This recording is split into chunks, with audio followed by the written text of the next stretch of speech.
The gunshot echoed through the frozen wilderness as Noah Reed's flashlight caught the overturned police cruiser blood streaking down the shattered windshield, where Officer Leah Morgan lay dying. His German Shepherd Atlas suddenly froze, hackles raised, not at the wreck, but at something watching from the tree line. In that moment, pulling a stranger from death's grip would unleash a conspiracy that would bring killers to his doorstep and force a single father to become the guardian his military training had prepared him to be. Stay with me as this story unfolds and drop a comment about where you're watching from. I'd love to know how far this tale has traveled. The blizzard had been hammering Millbrook, Colorado for 3 days straight when Noah Reed made the decision that would change everything. 4:30 in the morning, the power had been out since midnight, and his 7-year-old son Max was burning through fever dreams that had nothing to do with the cold. The thermometer read 102.3, and their last bottle of children's Tylenol was empty. "Come on, Atlas," Noah whispered to the German Shepherd curled protectively at Max's bedside. The dog's ears perked, but his amber eyes remained fixed on the sleeping boy. "We need to get to town. I know the roads are hell, but Max needs medicine." Atlas whined softly, a sound that conveyed both reluctance and understanding. The 90-pound shepherd had been with them for 2 years now, ever since Noah had found him at the rescue shelter, though rescue seemed like the wrong word for a dog who'd clearly seen professional training. The way Atlas moved, the way he responded to certain commands Noah had never taught him, suggested a past life in law enforcement or military service. But whatever that past held, it had left scars. Loud noises made him tremble. Sirens sent him hiding, and uniformed officers Atlas would back away tail tucked, as if remembering something he'd rather forget. Noah pulled on his heavy winter coat, the one from his army days, that still fit, despite the years that had passed since Afghanistan.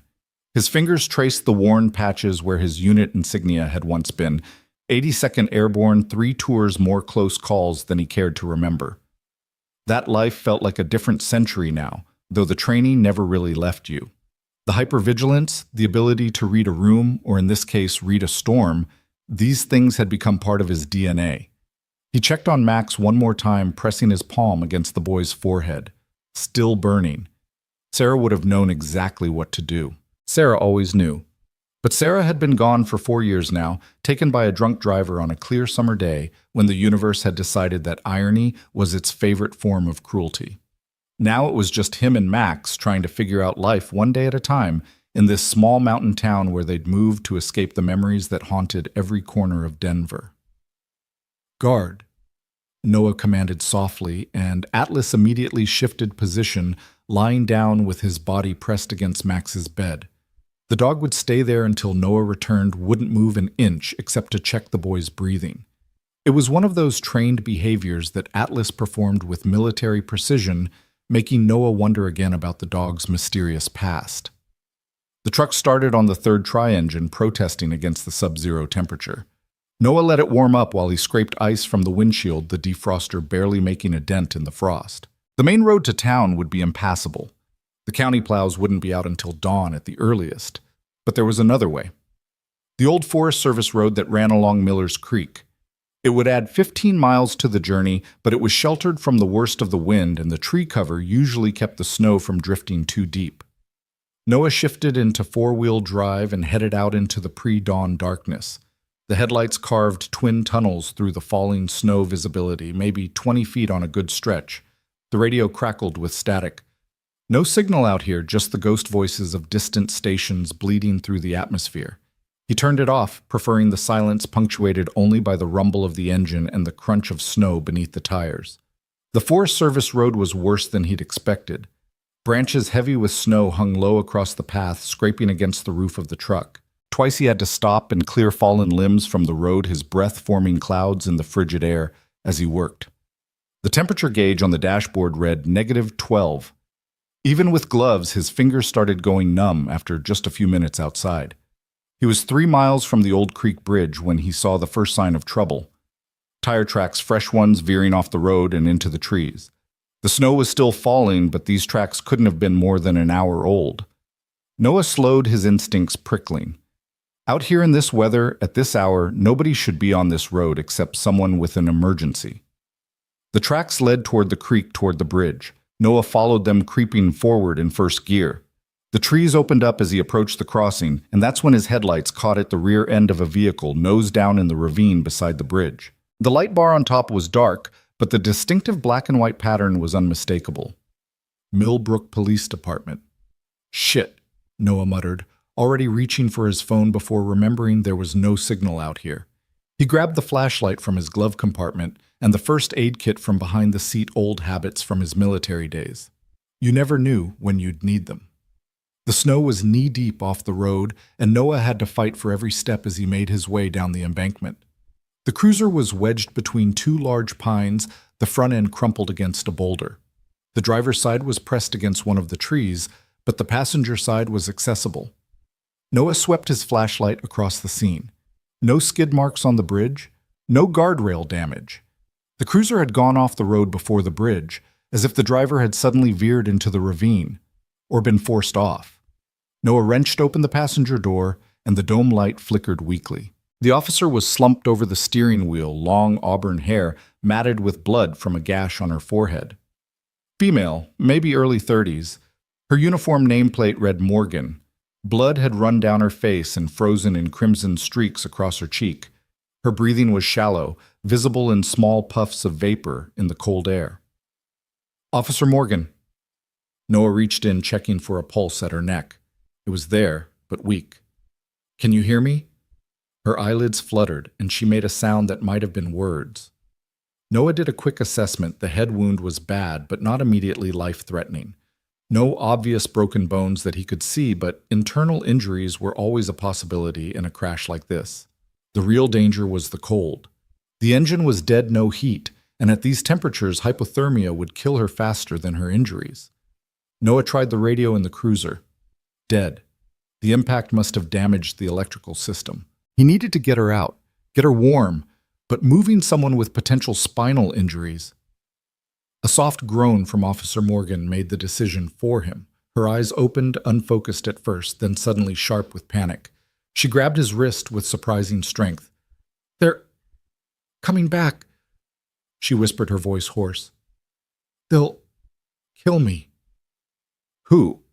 Noah leaned closer. Who's coming back? But her eyes rolled back and she went limp again. Noah looked around, suddenly very aware of how exposed they were.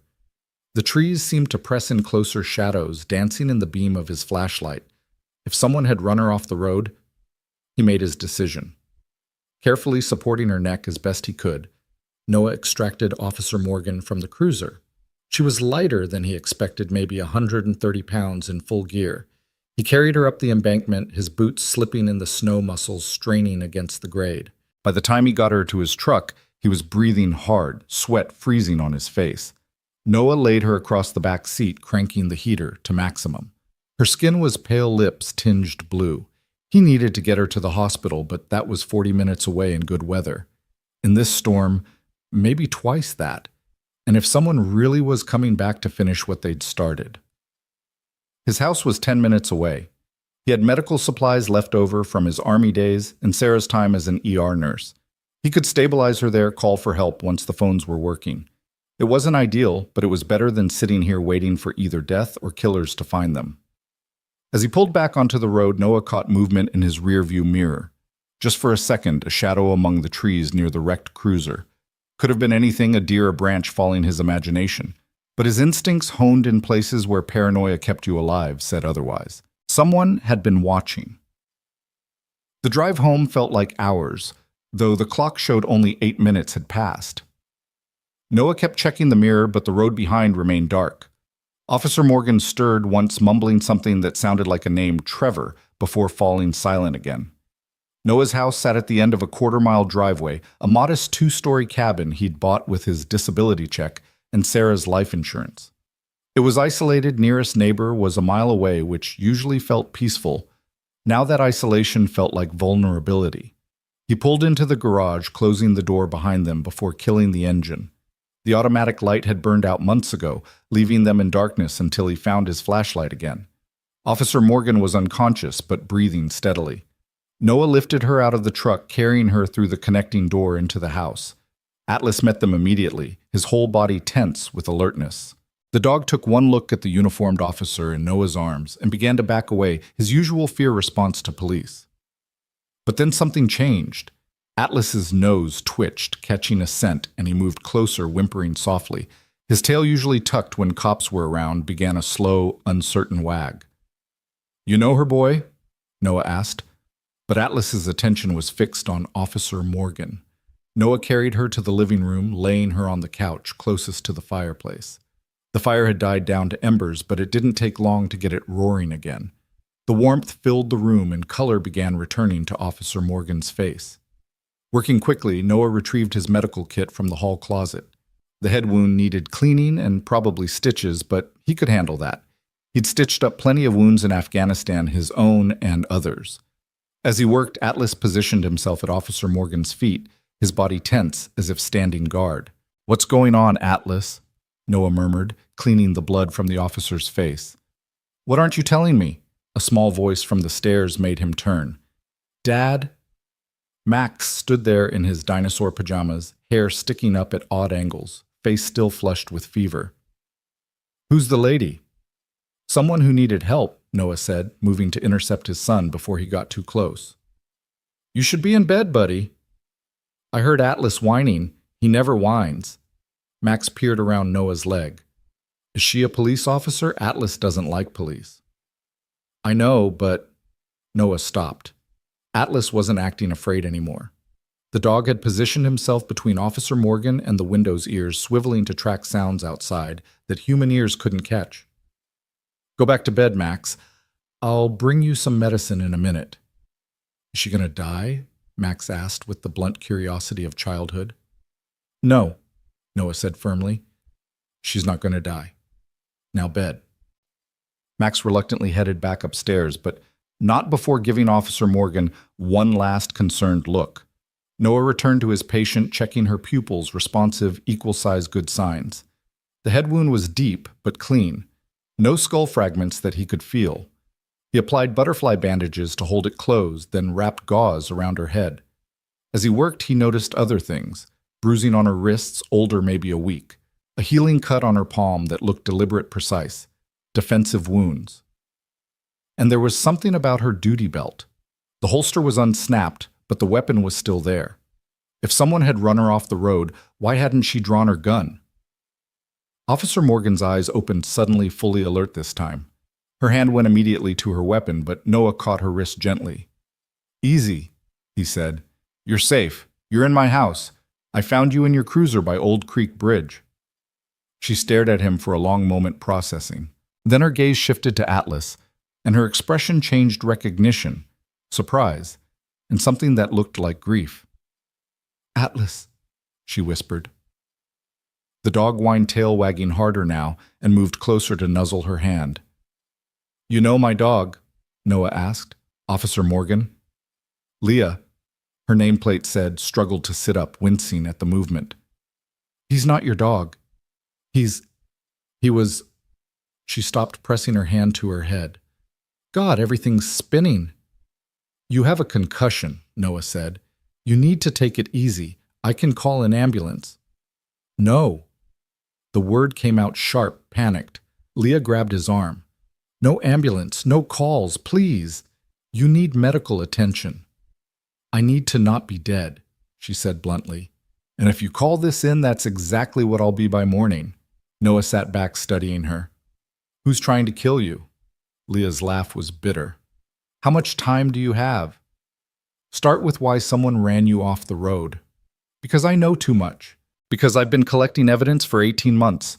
Because I'm the only one left who cares that they murdered my husband." Atlas whined again, pressing his head against Leah's leg. She ran her fingers through his fur, tears starting to form in her eyes. "Trevor loved this dog," she whispered.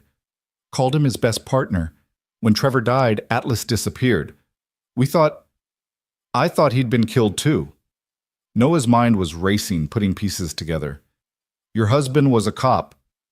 "K9 unit," Leah confirmed. "Trevor Morgan." "Maybe you heard about it. Officer killed in the line of duty 2 years ago. Drug bust gone wrong, they said. Except it wasn't wrong.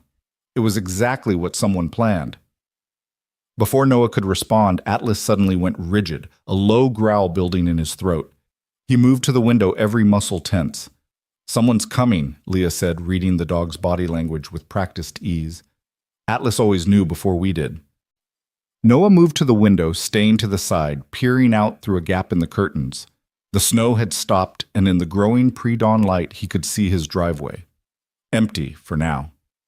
"Could be nothing," he said, but his hand moved instinctively to the pistol he kept in the drawer of the side table. Old habits.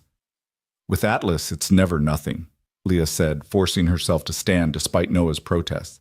"He can hear engines from half a mile away. If he's alerting someone's coming, then we need to get you out of here." "Too late for that.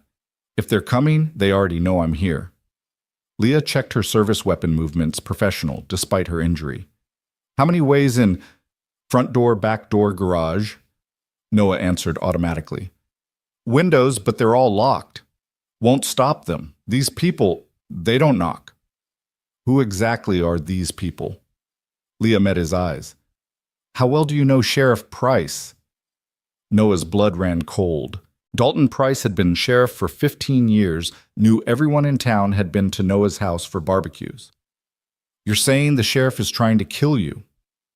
"I'm saying the sheriff has been running drugs through this county for the last 5 years, using his position to eliminate competition and anyone who gets too curious. Trevor got too curious." A car door slammed outside.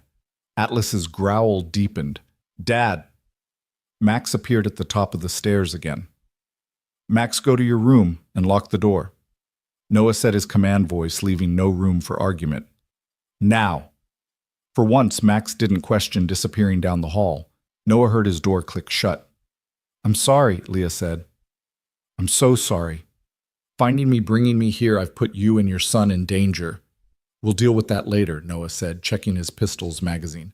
"Right now we need to—" The knock at the door was almost polite. 3 measured raps. "Noah, it's Sheriff Price. Saw your truck heading back from town. Everything all right in there?" Leah had gone pale. She mouthed one word: basement. Noah nodded, gesturing for her to go. She moved toward the basement door, Atlas following without being commanded. The dog knew danger when he smelled it. Another knock, harder this time. "Noah, come on, buddy. I know you're in there. Your truck's still warm." Noah took a breath, slipping the pistol into the back of his waistband, covering it with his shirt. He opened the door but didn't invite Price in. Sheriff Dalton Price stood on his porch, all 6 feet 4 inches of him, built like a linebacker gone slightly to seed. His smile was friendly, but his eyes were scanning, searching. "Morning, Sheriff. Hell of a storm." "That it is." Price's gaze moved past Noah into the house. "Mind if I come in? Freeze my balls off out here." "Max is sick, probably contagious. Wouldn't want you catching anything." Price's smile widened, but it didn't reach his eyes. "That's considerate of you, Noah. Real considerate. Thing is, we've got a situation. One of my officers went missing last night. Leah Morgan. You know her?" "Can't say I do." "Pretty thing. Auburn hair, about yee-high." Price held his hand at shoulder level. "Her cruiser went off the road near Old Creek Bridge. Found it about an hour ago." "That's terrible. Is she okay?" "That's what we're trying to figure out. Funny thing is, we found fresh tire tracks at the scene. Looked like someone stopped to help, or to take her." Noah kept his expression neutral. "A lot of people use that road." "In this storm, at this hour?" Price shook his head. "Not many folks that brave. Or that stupid. You didn't happen to go that way, did you?" "I took the main road to town. Pharmacy run for Max." "Pharmacy's not open yet." "Noticed that when I got there. Turned around and came home." Price stared at him for a long moment. "You know, Noah, I've always liked you. Veteran single dad keeping to yourself. That's admirable. But sometimes keeping to yourself can be dangerous. Sometimes you can accidentally get involved in things you don't understand. I'll keep that in mind." "You do that." Price stepped back, but his hand moved to rest on his service weapon. "And if you happen to see Officer Morgan or anyone matching her description, you'll call me immediately, won't you?" "Of course." "Good man." Price started to turn away, then stopped. "Oh, one more thing. That's a nice dog you have. German Shepherd, right?" Funny thing, we used to have a K9 unit with a shepherd. Looked just like yours. Dog went missing couple years back, same time his handler was killed. Trevor Morgan, Leah's husband. Weird coincidence, huh? Noah's jaw tightened. Very weird. Thought so. Price tipped his hat. You have a good morning, Noah. Hope Max feels better. And remember, if you see anything unusual, you call me. Wouldn't want anyone else getting hurt in this weather. The threat was barely veiled. Noah watched Price walk back to his cruiser, noting the two other vehicles parked at the end of his driveway. Deputies, probably. Price hadn't come alone. Noah closed the door, locking it, then immediately went to the basement. Leah was sitting on the floor, Atlas pressed against her side, both of them tense. He knows, she said simply. Yeah, he knows. Noah pulled out his phone. Still no signal. The landline had been dead since the storm started. We need to get you out of here. There's nowhere to go. He owns this town. Half the deputies are on his payroll. The other half are too scared to do anything. What about state police? You think I haven't tried every time I get close to someone I can trust they end up transferred or dead? Accident, they always say. Just like Trevor. Noah was already moving his mind, shifting into tactical mode. Then we make a stand here. How many men does he have? In town. Maybe a dozen he really trusts, but right now, the 3 cars outside probably 2 men each. 6 total. I've faced worse odds. Leah looked at him sharply. You were military. It wasn't a question. Noah nodded. Rangers, 3 tours in Afghanistan. And you're willing to risk your life for a stranger. I'm willing to protect my home, my son. The fact that you're here just means we're in this together. Before Leah could respond, Atlas started growling again. This time, the fur along his spine stood straight up. They're moving, Leah said. Noah went to the narrow basement window, peering out. He could see figures spreading out around his house, taking positions. Professional coordinated. These weren't ordinary deputies. They're going to come in hard and fast, Leah said. Make it look like I broke in, you defended yourself. Everyone died in the crossfire. Price is good at staging scenes. Then we don't let him write this story. Noah moved to an old footlocker in the corner, spinning the combination lock. Inside was his past gear he'd kept from his service weapons he'd maintained out of habit more than necessity. An AR-15 broken down but clean. Body armor that might still fit. Ammunition he'd stockpiled not from paranoia, but from the simple soldier's wisdom that it was better to have and not need. You're really going to fight them? No, Noah said, assembling the rifle with practiced efficiency.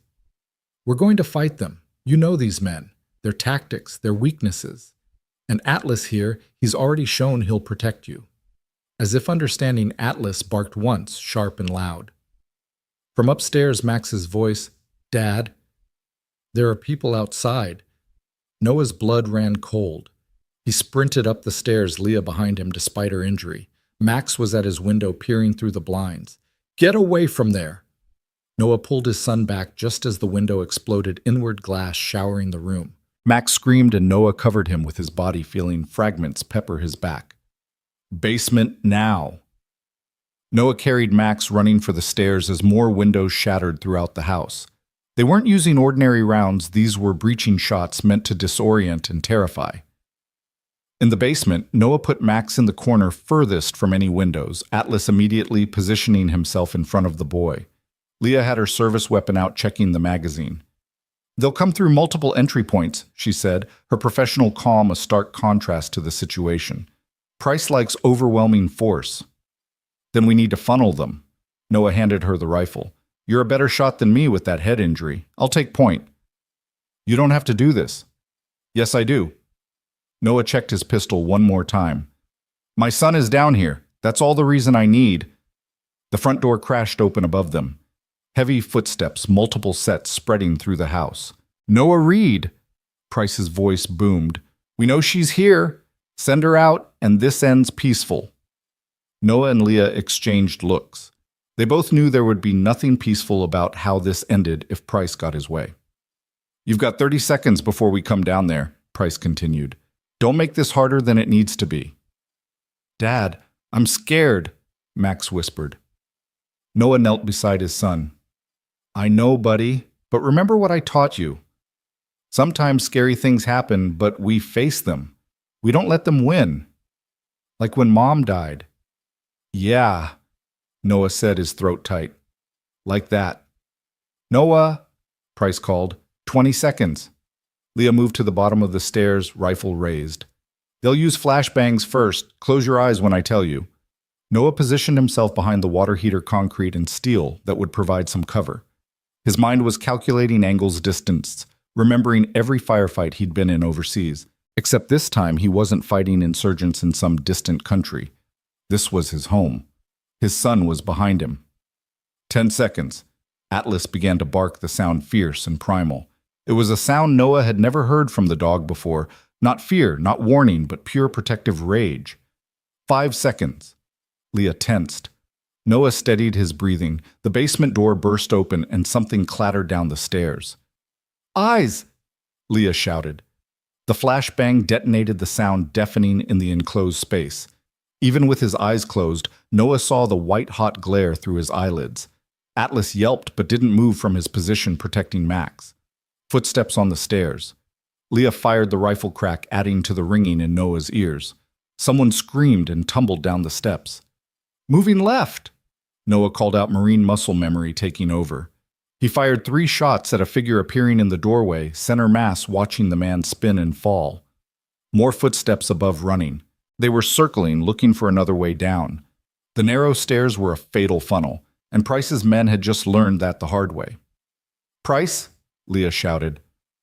I've got everything. 18 months of evidence, documents, recordings, photographs. You kill me, it all goes public. Silence for a moment, then Price's laugh. You think I care about evidence? You think anyone's going to believe a dead cop over me? A window shattered at the far end of the basement and tear gas canisters rolled across the floor. The chemical smoke began to fill the room, burning eyes and throat. Max started coughing, crying. We need to move, Noah said, but there was nowhere to go. The stairs were a killing field, the windows too small to escape through. Atlas suddenly broke from his position, charging toward the stairs. Noah called for him to stop, but the dog was beyond hearing. He bounded up the steps and into the chaos above. Gunshots screaming, the sound of bodies hitting the floor. Atlas! Leah started to follow, but Noah held her back. Wait. More gunshots. Then an eerie silence broken only by Atlas's growling. Jesus Christ! Someone shouted from upstairs. The dog got Morrison! Shoot it! Price's voice. I can't get a clear shot. It's too fast. Noah used the distraction. He pulled Max to his feet, covering the boy's mouth and nose with his shirt. We're going up. Stay behind me. They moved as one, Noah leading Max in the middle, Leah covering their rear. At the top of the stairs, Noah peered around the corner. 2 bodies on the floor, one clutching his throat where Atlas had torn it open. The dog was a blur of motion, keeping 2 other men pinned behind the kitchen counter. Move! Noah pushed Max toward the back door. They were almost there when Price stepped out from the hallway, shotgun raised. Time slowed. Noah saw the barrel swing toward them, saw Price's finger tighten on the trigger. He pushed Max aside, bringing his pistol up, knowing he wouldn't be fast enough. The shot was deafening, but it wasn't Price's shotgun. Leah's rifle cracked, and Price staggered his shot, going wide, punching a basketball-sized hole in the wall. He looked down at the spreading red stain on his chest, surprise replacing the smugness on his face. That's for Trevor, you son of a bitch, Leah said. Price fell to his knees, then forward. The shotgun clattered across the floor. Sheriff's down, someone shouted. Sheriff's down. The remaining deputies seemed to lose their nerve. Noah heard car doors slamming, engines starting. They were leaving, rats fleeing the sinking ship. Atlas appeared, blood on his muzzle, but moving without injury. He went straight to Max, licking the boy's face, checking him over. It's over, Leah said, but she was swaying on her feet. The adrenaline was wearing off and her injuries were catching up. Noah caught her as she started to fall. Easy. We need to get you to a hospital. No, we need to... The evidence, I have to... The evidence can wait. You're bleeding again. Sure enough, the bandage on her head was soaked through. The exertion had reopened the wound, sirens in the distance getting closer. But these sounded different, more of them, and coming fast. State police, Leah mumbled. Called them. Before the crash? Told them everything. They're coming. You set this up. No. Price found me first. But they're coming. Had to be sure. The sirens were getting louder. Through the broken window, Noah could see a stream of vehicles coming up his driveway. State police, FBI ambulances. The cavalry, finally. Dad! Max's voice was small, scared. Is it really over? Noah held his son close, feeling the boy shake with delayed terror. Yeah, buddy, it's over. But even as he said it, looking at the destruction of his home, the bodies on his floor, he knew it wasn't really over. There would be questions, investigations, trials. The quiet life he'd built here was finished. Leah's hand found his. I'm sorry, she whispered. I'm so sorry I brought this to your door. You didn't bring it, Noah said. It was already here, you just exposed it. The first state trooper entered weapon drawn but lowered when he saw the scene. We need medical here, he called out. As the paramedics swarmed in, as Leah was loaded onto a gurney, as crime scene tape began to section off his home, Noah held his son and wondered what came next. Atlas pressed against their legs, the three of them a small island in the chaos. Sir, a state police detective approached. I'm going to need to ask you some questions. Noah nodded. Can I put my son somewhere safe first? Of course, take your time. Time. Noah almost laughed. Time was all they had now. Time to heal, time to rebuild, time to figure out what their lives would look like after this morning had shattered everything they knew. But as he watched the paramedics work on Leah, saw her eyes find his across the room, saw her mouth the words thank you, he realized something. Sometimes life doesn't give you a choice about being a hero. Sometimes it just puts you in a moment where you either step up or step aside. Noah had stepped up. For a stranger who turned out to be connected to his dog's past. For a truth that needed to be told. For a 7-year-old boy who would grow up knowing his father had done the right thing when it mattered most. The sun was finally rising, sending pale light through the shattered windows. The storm had passed, leaving the world covered in pristine white snow, as if nature was trying to cover the violence with something pure. Max tugged on Noah's shirt. Dad, is the police lady going to be okay? Noah watched Leah give the paramedics a thumbs up as they lifted her into the ambulance. Yeah, buddy, she's going to be fine. And Atlas? He was really brave. The German shepherd looked up at the sound of his name, tail wagging despite everything. There was something different in his eyes now. The haunted look was gone, replaced by something Noah recognized from his own mirror. Purpose. Redemption. The healing that comes from facing your demons and winning. He was brave, Noah agreed. We all were. As the ambulance pulled away, Leah visible through the back windows, Noah felt something shift in his chest. This wasn't how he'd planned to spend his morning. He just wanted to get medicine for his son. Instead, he'd ended up in a gunfight with corrupt cops protecting a woman he'd never met before, uncovering a conspiracy that went to the heart of his adopted town. But standing there in the wreckage of his home, his son safe beside him, a brave dog at their feet, and the knowledge that justice would finally come to Millbrook, Noah felt something he hadn't experienced in years. He felt alive. The detective was waiting patiently, notebook in hand. Noah took a deep breath, ready to tell the story. The whole story. Starting with a dying cop on a frozen morning and ending with the truth finally coming to light. It was a hell of a story. And it was just the beginning. The detective's questions went on for 3 hours, meticulously documenting every second of the morning's events. Noah answered them all while watching through the kitchen window as crime scene technicians processed his home, their cameras flashing like miniature lightning strikes against the morning sun. Max had fallen asleep on the couch, exhausted from fear and fever, with Atlas standing guard beside him, the dog's eyes tracking every person who moved through their space. Mr. Reed, Detective Harrison said, closing his notebook finally. What you did here today, not many civilians would have had the courage or the skill. I protected my family, Noah replied simply. Anyone would have done the same. Harrison's expression suggested he knew better, but he didn't argue.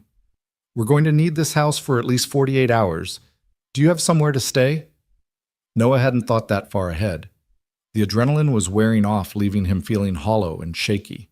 Their home was a crime scene, The walls were riddled with bullet holes, windows shattered, blood staining the hardwood floors Sarah had loved so much. "We'll figure something out," he said. "The department can put you up in a hotel." "No." Noah's response was sharper than intended. "No offense, detective, but I don't trust anyone with a badge right now except Officer Morgan." Harrison nodded slowly. "I understand. For what it's worth, we've arrested 8 deputies so far this morning. Price's network is falling apart. Officer Morgan's evidence, it's comprehensive. She risked everything to compile it." "Where is she now?" "Mountain View Medical Center under state police protection. She's stable, asking about you, actually. Wanted to make sure you and your son were safe." Noah felt something warm bloom in his chest, quickly suppressed. He had no business feeling anything beyond relief that they'd all survived. A knock at the door interrupted his thoughts. Harrison's hand moved to his weapon and Noah tensed, but the voice that called out was familiar. "Noah, it's Jim Brennan. I heard what happened." Jim owned the ranch next property over a mile down the road. He was one of the few people in Millbrook that Noah considered a friend. Harrison nodded and Noah opened the door. Jim stood there in his worn Carhartt jacket, his weathered face creased with concern. Behind him, his wife Margaret waited in their truck. "Jesus Christ, Noah," Jim said, taking in the destruction. "The whole town's talking. Sheriff Price really, Noah confirmed.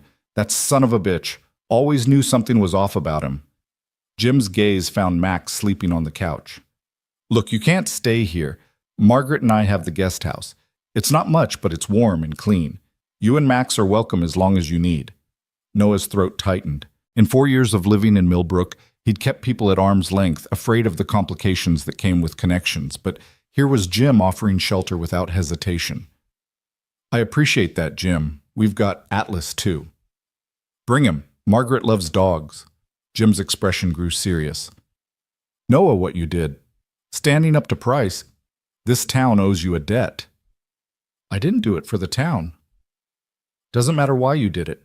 What matters is you did." Jim pulled out his truck keys. "I'll drive you over whenever you're ready. Margaret's already making up the beds." An hour later, after the detective had finally finished and released them, Noah carried a still sleeping Max to Jim's truck. Atlas jumped into the bed without hesitation, and they drove through a town that had transformed in just a few hours.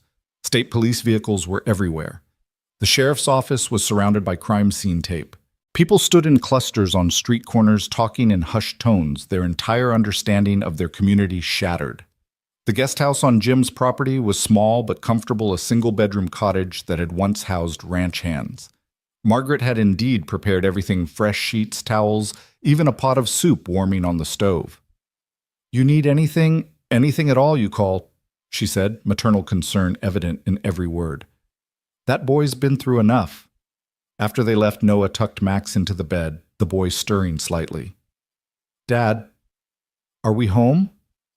"We're safe," Noah said, which wasn't really an answer but seemed to satisfy Max, who drifted back to sleep. Noah sat in the small living room, Atlas at his feet, and finally allowed himself to process what had happened. In the span of a few hours, he'd gone from a simple medical run to killing 2 men, possibly 3. His hands started to shake, and he clenched them into fists. This wasn't Afghanistan. These weren't enemy combatants. They were Americans' cops, even if corrupt ones. But they would have killed Max. That thought steadied him. They would have killed his son to cover their crimes, and Noah had done what was necessary. The shaking stopped. His phone buzzed. The cell towers were apparently working again. It was an unknown number, but something made him answer. "Mr. Reed." "This is Dr. Patel at Mountain View Medical Center. Officer Morgan is asking for you. She says it's important." Noah looked at Max sleeping peacefully. Jim had said to call if he needed anything. 20 minutes later, with Margaret watching Max, Noah walked into the hospital's ICU. The state trooper at Leah's door checked his ID twice before letting him pass. Leah was propped up in bed, bandages wrapped around her head, IV lines feeding into her arm, but her eyes were clear and alert when they found his. "You came," she said softly. "You saved our lives with that shot," Noah replied, pulling a chair close to her bed. "Least I could do was check on you." "I've been saving that shot for 2 years. Leah said, her voice bitter. Every time I went to the range, I imagined it was Price in my sights. I'm not proud of that. You should be. He was a killer. He was also once a good cop, or at least I thought he was. She shifted, wincing at the movement. I need to tell you about Trevor, about Atlas. You deserve to know. Noah waited, letting her gather her thoughts. Trevor and I met at the academy, she began. Both young, both eager to make a difference. He went K9, I went patrol. Atlas was his second dog raised from a puppy. They were incredible together. It was like they could read each other's minds. She paused, lost in memory, and Noah could see the grief still raw in her eyes. 3 years ago, Trevor started noticing things. Drugs that should have been in evidence going missing. Arrest reports that didn't match what he'd witnessed. Money floating around the department that couldn't be explained. He tried to bring it to Price, thinking the sheriff would want to clean house. But Price was the source, Noah guessed. The center of it all. Trevor didn't know that until it was too late. Price played concerned, said he'd investigate personally. 2 weeks later, Trevor was dead. Official story was a drug bust gone wrong. Dealer got the drop on him, but I knew Trevor. He was too careful, too good. And Atlas was there. What happened to him? That's the strangest part. The report said Atlas was killed too, but they never found his body.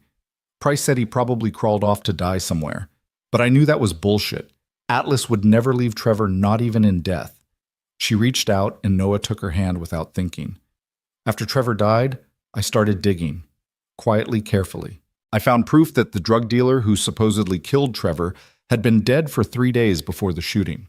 I found witnesses who saw Price's personal vehicle at the scene. I found the money trail, the connections to cartels, the whole network. Why didn't you run Take It Federal? I tried 3 times. The first contact had a heart attack. The second drove off a mountain road. The third just disappeared. Price had reach I didn't even know about. So I stayed, kept collecting evidence, waiting for the right moment. And last night, Price found my hidden cash. I don't know how. Maybe I got sloppy. Maybe someone saw me. But he called me personally, told me I had 1 hour to run, said it was professional courtesy for Trevor's widow. But you didn't run. I called the state police from a burner phone, uploaded everything to a secure server, then tried to make it to the state line. Price's men caught me at Old Creek Bridge, ran me off the road. I thought I was going to die there, freezing in that ravine, my husband's murder unavenged. Her hand tightened on his. Then you appeared, like some kind of guardian angel with a flashlight. Just a dad trying to get medicine, Noah deflected. No, Leah said firmly. You could have left me there. Could have driven away when you realized the danger. Could have given me to Price, but you didn't. You fought for me, a stranger. Do you know how rare that is? Noah didn't know what to say to that, so he changed the subject. How did Atlas end up at the rescue shelter? I don't know. That's been haunting me. Whoever took him after Trevor's death kept him hidden for months, then abandoned him. Why? What did they know? Before Noah could respond, the door opened and Detective Harrison entered, followed by a woman in an FBI windbreaker. Agent Chen, FBI. The woman introduced herself. Mr. Reed, Officer Morgan, I apologize for interrupting, but we've had a development. Leah straightened suddenly, all cop despite her injuries. What kind of development? One of Price's deputies wants to make a deal. Says he has information about Officer Trevor Morgan's death, specifically about who really pulled the trigger. The room went silent. Leah's face had gone pale. Who? She whispered. Deputy Ray Coleman. He's been on Price's payroll for 5 years. He was there that night. Noah felt Leah's hand start to tremble and covered it with both of his. What's he saying? Leah asked.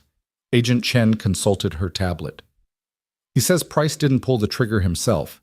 Says there was someone else there, someone nobody suspected. Who? Leah's voice was barely audible now. Coleman claims it was Deputy Chief Martin Wells. Leah gasped. Martin. No, that's impossible. Martin was Trevor's mentor. He spoke at the funeral. He helped me with the insurance claims. He also had access to all your husband's cases, Agent Chen pointed out. Would have known exactly what Trevor was investigating. Leah looked like she'd been punched. Noah could see her world tilting again, another betrayal in a series of betrayals. "I need to hear it," she said suddenly. "I need to hear Coleman say it. Officer Morgan, you're in no condition." "I'm going." She started pulling at her IV lines. "Leah, stop," Noah said firmly. "You have a concussion. You can barely stand."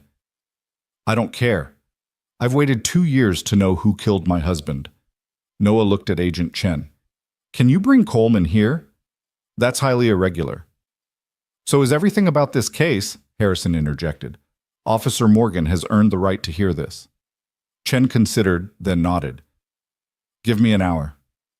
After they left, Leah collapsed back against the pillows, tears streaming down her face. "Martin held me while I cried at Trevor's funeral.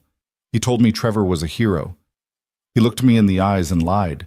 "People are capable of terrible things when they're desperate," Noah said quietly. "I've seen good men do evil things when they thought they had no choice." "Did you in Afghanistan?" Noah was quiet for a long moment. "I saw people make impossible choices. Sometimes there's no good option, just degrees of bad. This wasn't like that. This was greed, pure and simple." "Maybe. Or maybe Wells had something on him too. Price seemed to have leverage on everyone." They sat in silence until Agent Chen returned with Coleman in shackles, accompanied by 2 federal marshals. The deputy was a thin, nervous man who couldn't meet Leah's eyes. "Tell her," Chen commanded. Coleman's voice was barely above a whisper. Trevor had figured it all out. Not just the drugs, but the money laundering, the connections to the Sinaloa cartel. Price was in too deep to just retire. The cartel would have killed him if he tried to get out. "I don't care about Price's problems," Leah said coldly. "Tell me about Martin." Wells had gambling debts, bad ones, the kind where they break your legs if you're lucky. Price offered to make them go away if Wells helped with Trevor. Helped? Leah's voice could have frozen fire. Trevor trusted Wells. When Wells called him that night, said he needed backup on something sensitive, Trevor didn't hesitate. Drove right to the warehouse. Atlas was with him, always was. Coleman paused, swallowing hard. "Continue," Chen ordered. Wells led Trevor inside. Price was waiting. They tried to make it quick, but Trevor fought. God, he fought hard. Atlas went crazy, attacked. Price tore his arm up pretty bad. That's when Wells shot Trevor, twice in the chest, once in the head. Leah made a sound like a wounded animal. Noah squeezed her hand tighter.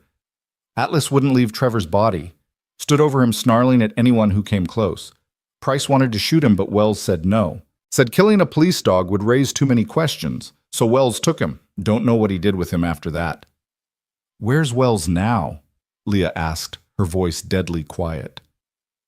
"In the wind," Chen answered. "Disappeared about an hour after Price went down. We have Bolos out, but he had a head start." "He won't run far," Leah said with certainty. "Martin has a cabin up near Crystal Lake. Off the books, not in his name. Trevor helped him build it." Chen was already on her phone relaying the information. Within minutes, units were dispatched. Coleman was led away and Chen departed to coordinate the search, leaving Noah and Leah alone again. "I need to be there when they arrest him," Leah said. "No, you need to heal. Let the FBI do their job." "Would you, if it was Sarah's killer?" The question hit like a physical blow. Noah thought about the drunk driver who'd killed his wife, how he'd sat in that courtroom every day of the trial needing to see justice done. "No," he admitted. "I wouldn't." "Then you understand." Noah's phone buzzed. It was Margaret. Max was awake and asking for him. "I have to go," he said reluctantly. "Noah?" Leah caught his hand as he stood. "What happens now?" After all this? It was a loaded question. They both knew she wasn't just asking about the case. "I don't know," he answered honestly. "Everything's different now. Atlas should stay with you and Max. He's bonded with you. It's what Trevor would want." "We'll see," Noah said, though he couldn't imagine Atlas leaving now. The dog had found his purpose again with them. As he drove back to Jim's ranch, Noah's mind was spinning. In 24 hours, his quiet life had exploded into violence and conspiracy. He'd killed to protect his son and a stranger. He'd uncovered corruption that ran to the heart of his adopted town. And somewhere in the chaos, he'd found himself caring about Leah Morgan in a way that terrified him. The guest house was warm with afternoon sun when he arrived. Max ran to him immediately, Atlas at his heels. Dad, Margaret made pancakes, and Atlas did a trick. He can shake hands. That's great, buddy. Noah scooped his son up, holding him close. Is the police lady okay? She's going to be fine. Good. Atlas was worried about her. He kept whining and looking at the door. Noah looked at the German shepherd, who was indeed staring at the door as if expecting Leah to walk through it. Maybe we can visit her later, Noah said. Can she come live with us when our house is fixed? Max. Atlas would like it, and she's nice, and she doesn't have anyone else, does she? Her husband died like Mommy. The innocent observation cut deep. Max was right. Leah was alone, just like they had been alone. But that didn't mean... Noah's phone rang. It was Harrison. Mr. Reed thought you'd want to know. We got Wells. He was exactly where Officer Morgan said he'd be. Good. That's good. There's something else. We've been going through Price's house, found something interesting in his safe. Documents about Atlas.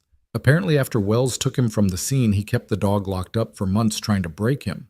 When that didn't work, he dumped him at the shelter in the next county, figured he'd be put down.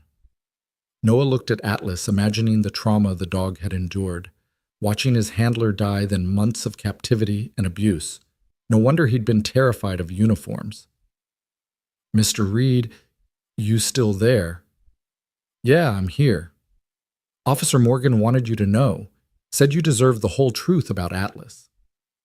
After Harrison hung up, Noah sat on the floor, and Atlas immediately came to him, resting his big head on Noah's knee. You've been through hell, haven't you, boy? Noah said softly. Atlas's tail wagged once, and he pressed closer. Max sat down beside them. We're his family now, right? Dad. Yeah, buddy. We're his family. And Officer Leah. Noah didn't have an answer for that. The truth was, he didn't know what Leah would be to them. The trauma bond of survival was powerful, but it wasn't a foundation for anything lasting. Was it? That evening, as Max played with Atlas in the small yard, Noah's phone rang again. It was Leah. They're releasing me tomorrow, she said without preamble. The FBI wants to put me in protective custody until the trials, but I refused. Leah, there could still be others out there. I'm done hiding. I've been hiding for 2 years and I'm done.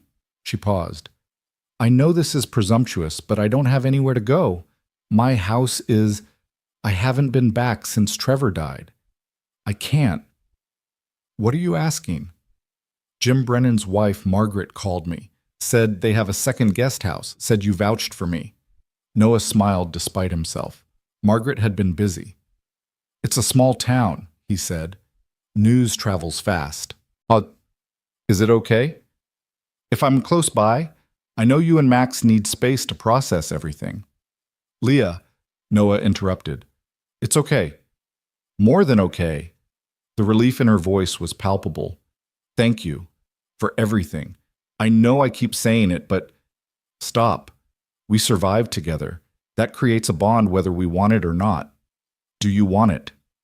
The question hung between them, loaded with possibility and complication. I don't know what I want, Noah admitted, except for Max to be safe and happy. That's enough for now, Leah said softly. More than enough. After they hung up, Noah stood in the doorway watching his son play with Atlas. The dog was gentle with Max, patient in a way that spoke of training, but also genuine affection. They were healing each other, these two survivors of loss. Tomorrow Leah would join their strange little refugee camp. Tomorrow they would start figuring out what came next. The house would need massive repairs. There would be trials, testimony, media attention.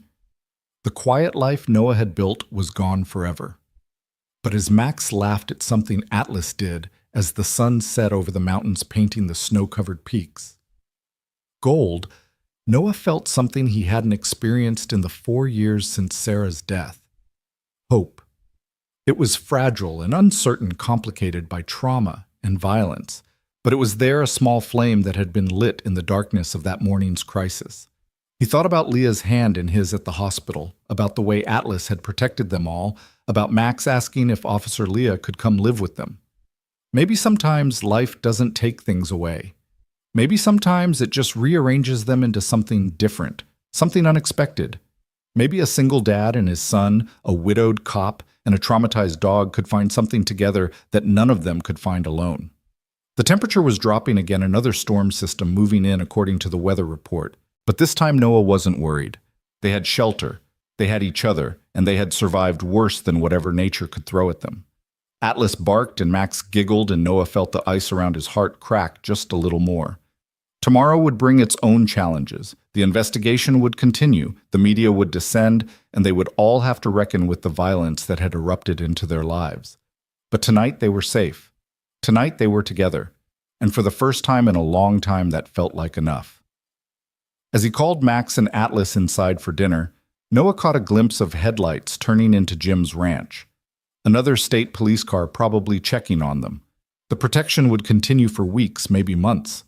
Price's network had been extensive, and while most were in custody, there could still be loyalists out there.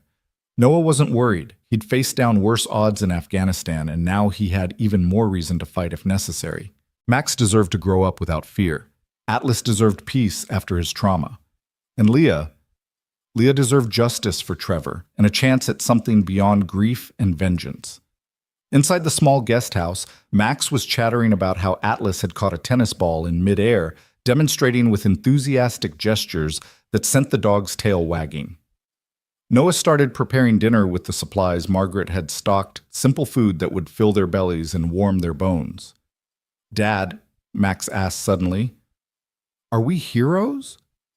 Noah considered the question.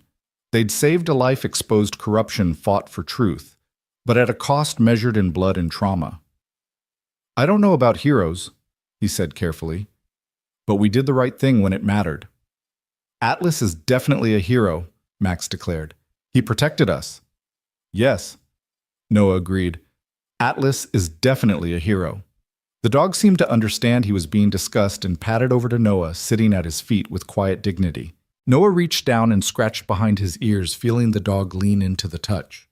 They ate dinner quietly, the events of the day settling over them like dust after an explosion. Max fell asleep on the couch watching cartoons, and Noah carried him to bed again, Atlas following. Standing in the doorway of the bedroom, watching his son sleep peacefully while Atlas kept watch. Noah made a decision. Whatever came next, whatever complications arose from the growing connection with Leah, whatever challenges the trials and rebuilding would bring, he would face them head on. He'd spent 4 years just surviving after Sarah's death, going through the motions of life without really living. Today had awakened something in him, not just the soldier who could fight and protect, but the man who could still care, still connect, still hope for something better. His phone lit up with a text from Leah. "Thank you for giving me something to fight for again." Noah typed back, "Thank you for reminding me that some fights are worth having." It wasn't poetry or grand declarations. It was just two damaged people recognizing something in each other, a possibility of healing that neither had expected to find. Outside, snow began to fall again, gentle this time, without the violence of the previous storm. Noah stood at the window, watching it blanket the world in fresh white, covering the tracks and scars of the day's events. Tomorrow the sun would rise on a changed world. But for now, in this small guest house with his son and their guardian dog Noah Reed, allowed himself to believe that change might not be something to fear. It might be exactly what they all needed. The morning Leah arrived at the ranch, she looked smaller. Somehow diminished by the institutional wheelchair the hospital insisted on using despite her protests that she could walk. Noah watched from the porch of the guest house as Margaret helped her from Jim's truck, fussing over her like a mother hen, while Leah tried to maintain some dignity in the face of such determined care. Atlas had been pacing since dawn, somehow knowing she was coming. The moment Leah's feet touched the ground, the dog bolted from Noah's side, covering the distance in seconds, but stopping just short of jumping on her, his whole body vibrating with restrained joy. "Hello, boy," Leah said softly, dropping to her knees despite Margaret's protests about taking it easy. Atlas pressed his head against her chest, and she wrapped her arms around him, burying her face in his fur. Noah could see her shoulders shaking and knew she was crying, releasing 2 years of grief into the dog who'd shared her loss. Max tugged on Noah's hand. "Should we go help?" "Let's give them a minute," Noah said, understanding that this reunion was about more than just a woman and a dog. It was about Trevor, about unfinished goodbyes, about a partner Atlas had thought he'd lost forever. When Leah finally stood, her eyes were red but clearer somehow, as if Atlas had absorbed some of her pain. She looked toward the guest house and found Noah watching, offering a small wave that he returned. "Come on," he told Max. "Let's go say hello." The second guest house was a mirror image of theirs 20 yards away across a snow-covered field. Jim had apologized for the proximity, saying it was all he had, but Noah found he didn't mind. After the isolation of the past 4 years, having someone close by who understood what they'd been through felt more comforting than intrusive. "Officer Leah." Max ran ahead, and Leah caught him in a careful hug, mindful of her still healing ribs. "Just Leah now," she said. "I'm on administrative leave pending the investigation." "Will you go back?" Noah asked. She looked out at the mountains, considering. "I don't know. Everything I did for the past 2 years was about getting justice for Trevor. Now that it's happening, I don't know what comes next." "That makes 2 of us," Noah admitted. Their eyes met and held for a moment before Max interrupted, asking if Leah wanted to see the trick he'd taught Atlas.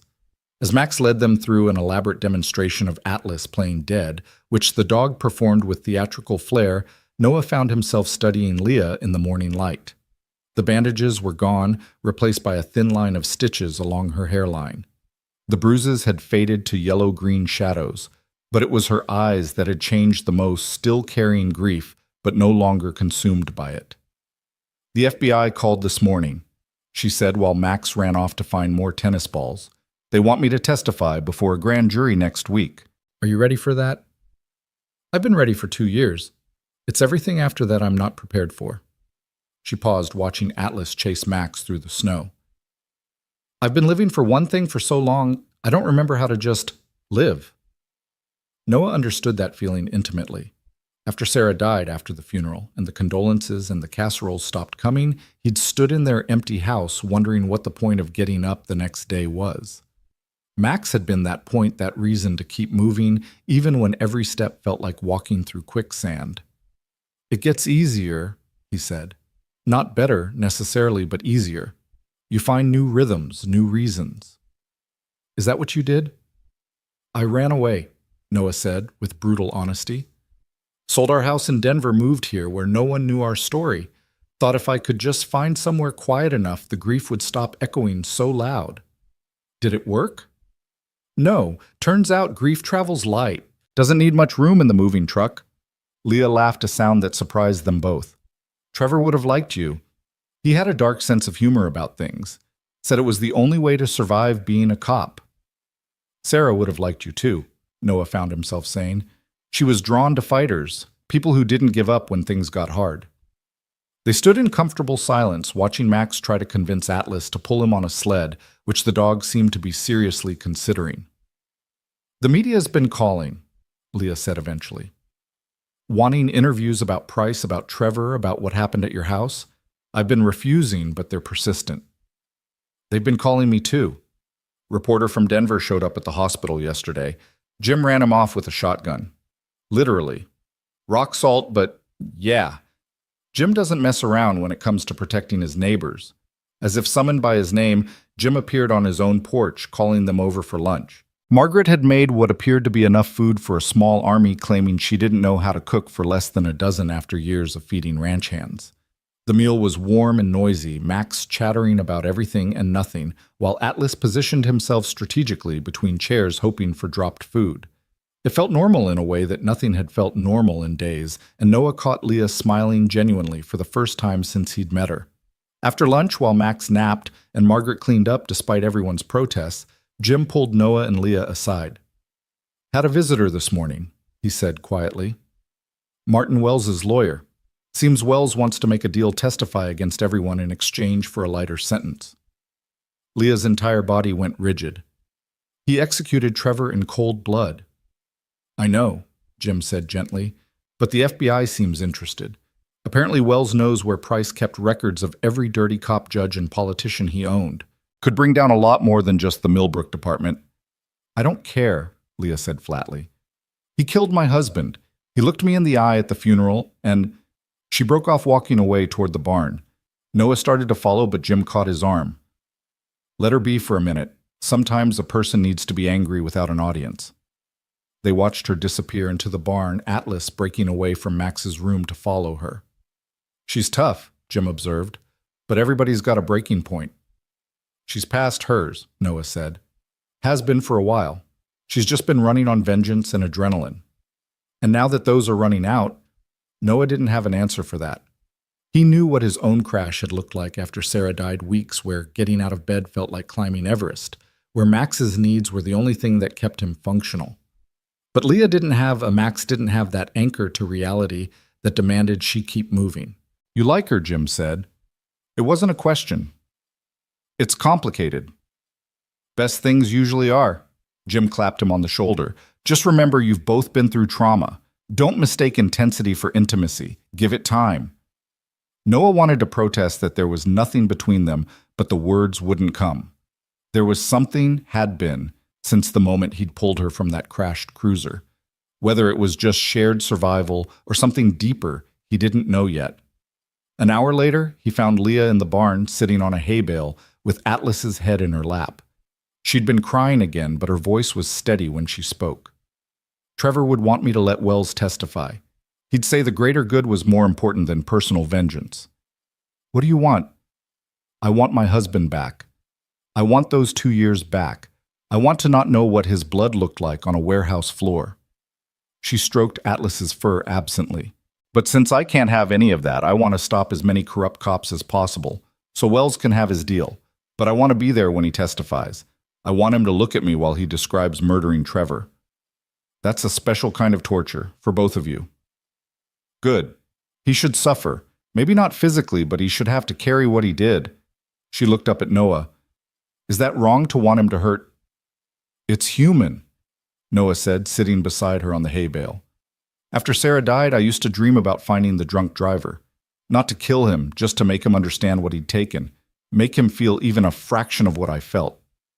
Did you ever find him? No. He pled guilty, went to prison. Died there 6 months later. Another inmate killed him over a gambling debt. I thought I'd feel something when I heard satisfaction, closure, something, but it was just empty. He was gone, Sarah was still gone, and I still had to figure out how to raise Max alone. Leah leaned against his shoulder, a casual intimacy that should have felt strange but didn't. We're pretty fucked up, aren't we? Thoroughly, Noah agreed. But we're functional, that's something. Is it enough? It has to be. They sat there until the barn grew cold, Atlas sleeping peacefully across both their laps. Finally, Leah shivered, and Noah stood offering her his hand. Come on, Margaret threatened to teach Max how to make cookies. We should probably supervise. Noah, Leah said, not taking his hand yet. What happens when this is over? When the trials are done, and the media moves on, and we're just normal people again? I don't know about you, but I haven't been normal in years. You know what I mean? He did know. She was asking about them, about whether this connection forged in crisis could survive ordinary life. We figure it out as we go, he said. That's all anyone does. This time she took his hand, letting him pull her to her feet. They were close enough that he could see the flecks of gold in her green eyes, could smell the hospital shampoo still in her hair. I should tell you, she said quietly, I haven't been with anyone since Trevor. Haven't even thought about it. So if this is heading where I think it might be heading, I need you to know I'm going to be very bad at it. I haven't been with anyone since Sarah, Noah admitted. So that makes 2 of us who'll be bad at it. What a pair we make. Atlas barked from the barn door, apparently tired of their human complexity and ready for dinner. The moment broke, but something had shifted between them, an acknowledgement of possibility, if not promise. Walking back to the houses, they found Max and Margaret covered in flour cookies in various stages of disaster, covering every surface of the kitchen. We made snickerdoodles, Max announced proudly, holding up something that might charitably be called cookie adjacent. They're unique, Leah said diplomatically. Atlas will eat them, Max said confidently. He eats everything. As if to prove the point, Atlas immediately vacuumed up a dropped cookie tail wagging enthusiastically. The evening passed in domestic chaos, cleaning the kitchen, attempting to salvage the least burnt cookies, Max insisting on movie night, and falling asleep 20 minutes in. Noah carried him to bed while Leah cleaned up the living room, and when he came back, she was standing at the window watching snow fall again. "It's so quiet here," she said. "After 2 years of looking over my shoulder, jumping at every sound, the quiet feels strange. It takes getting used to. The first few weeks after we moved here, I couldn't sleep. Too used to city noise, sirens, traffic. Now I can't imagine living anywhere else. Even after everything that happened. Especially after. This place, these people, they showed up when it mattered. That's rare." Leah turned from the window. "You showed up when it mattered. So did you. That shot that stopped Price, most people couldn't have made that with a concussion. I told you I'd been practicing it for 2 years." She paused. "Though I always imagined I'd feel different after, vindicated or satisfied or something. Instead, I just feel tired. That's the adrenaline crash. It'll pass. And then what? Then you start rebuilding, one day at a time, one choice at a time." "Is that what you did?" After Sarah, Noah considered the question. "I thought I was rebuilding. Now I think maybe I was just building walls. It took almost dying to realize the difference. And now I'm trying to figure out how to tear them down without the whole thing collapsing." Leah moved closer, close enough that he could feel the warmth of her. "Maybe you don't tear them down. Maybe you just build a door. That's very philosophical for someone with a head injury." "I have my moments." She reached up, fingers ghosting over the cut on his cheek from the flying glass. "This is going to scar. Add it to the collection." Trevor had scars, one on his shoulder from his first dog who bit him during training, one on his palm from trying to fix a fence and failing spectacularly, one through his eyebrow from a bar fight in college. He'd never fully explain. Her voice caught. "I used to know every mark on his body, every story. Now someone else will have to learn yours." "Leah, I'm not ready," she said quickly. "I need you to know that. I'm not ready for whatever this is becoming, but I also can't seem to stop it. We don't have to figure it out tonight, or tomorrow, or next week. But eventually, yeah. Eventually we'll have to decide if this is just trauma bonding or something more." "What do you think it is?" Noah was saved from answering by Atlas pawing at the door, needing his evening constitutional. They went out together, watching the dog bound through the fresh snow with pure joy, and the moment of intense intimacy dissolved into something easier, lighter. "I should go," Leah said when Atlas was done. "It's getting late and Max will be up early." "He always is." Noah agreed, though part of him wanted her to stay to continue this careful dance they'd started. At the door to her guest house, Leah paused. "The grand jury testimony is Thursday.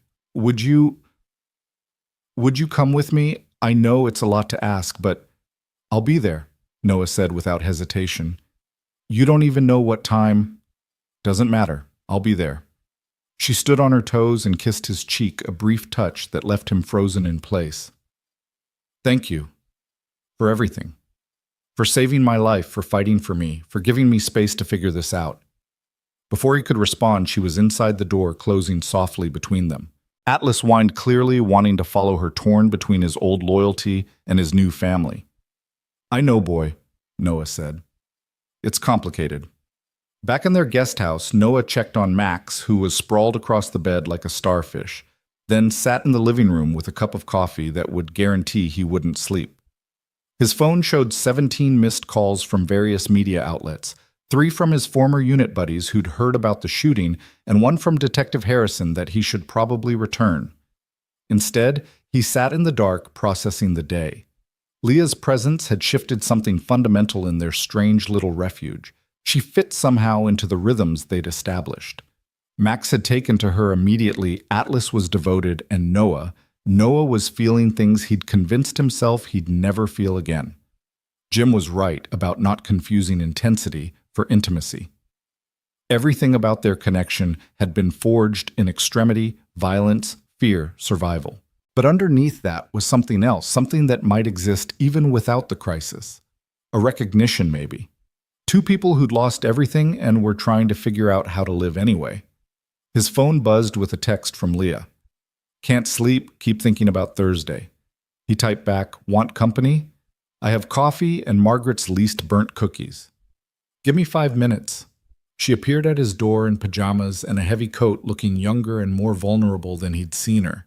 They sat on opposite ends of the couch, the space between them feeling both vast and insignificant. Tell me about Sarah, she said. Not how she died. Tell me how she lived. So Noah did. He told her about the nurse who'd treated his broken arm at the VA hospital and then asked him out while he was still loopy on pain meds. About her terrible cooking and beautiful singing voice, about her dedication to her patients and her fierce love for Max. About Sunday morning pancakes and evening walks, and the way she'd made him feel whole after coming back from war in pieces. In return, Leah told him about Trevor, about the rookie cop who'd brought her flowers after their first date and then accidentally set them on fire trying to cook dinner, about his dedication to his K-9 partners, his terrible jokes, his secret addiction to reality TV. About how he'd held her after her miscarriage, how they'd been trying for another baby when he was killed.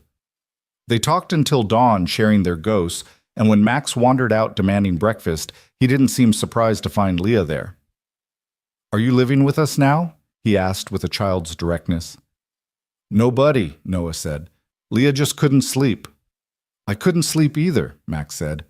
I dreamed about the bad men again. Noah's heart clenched. He'd hoped Max would escape trauma from the shooting, but of course, that was naive. Come here, Leah said, and Max climbed into her lap without hesitation. You know what, I dream about bad men too sometimes, but you know what helps? What? Remembering that the bad men lost. Your dad stopped them. Atlas stopped them. They can't hurt anyone anymore. But what if there are more bad men?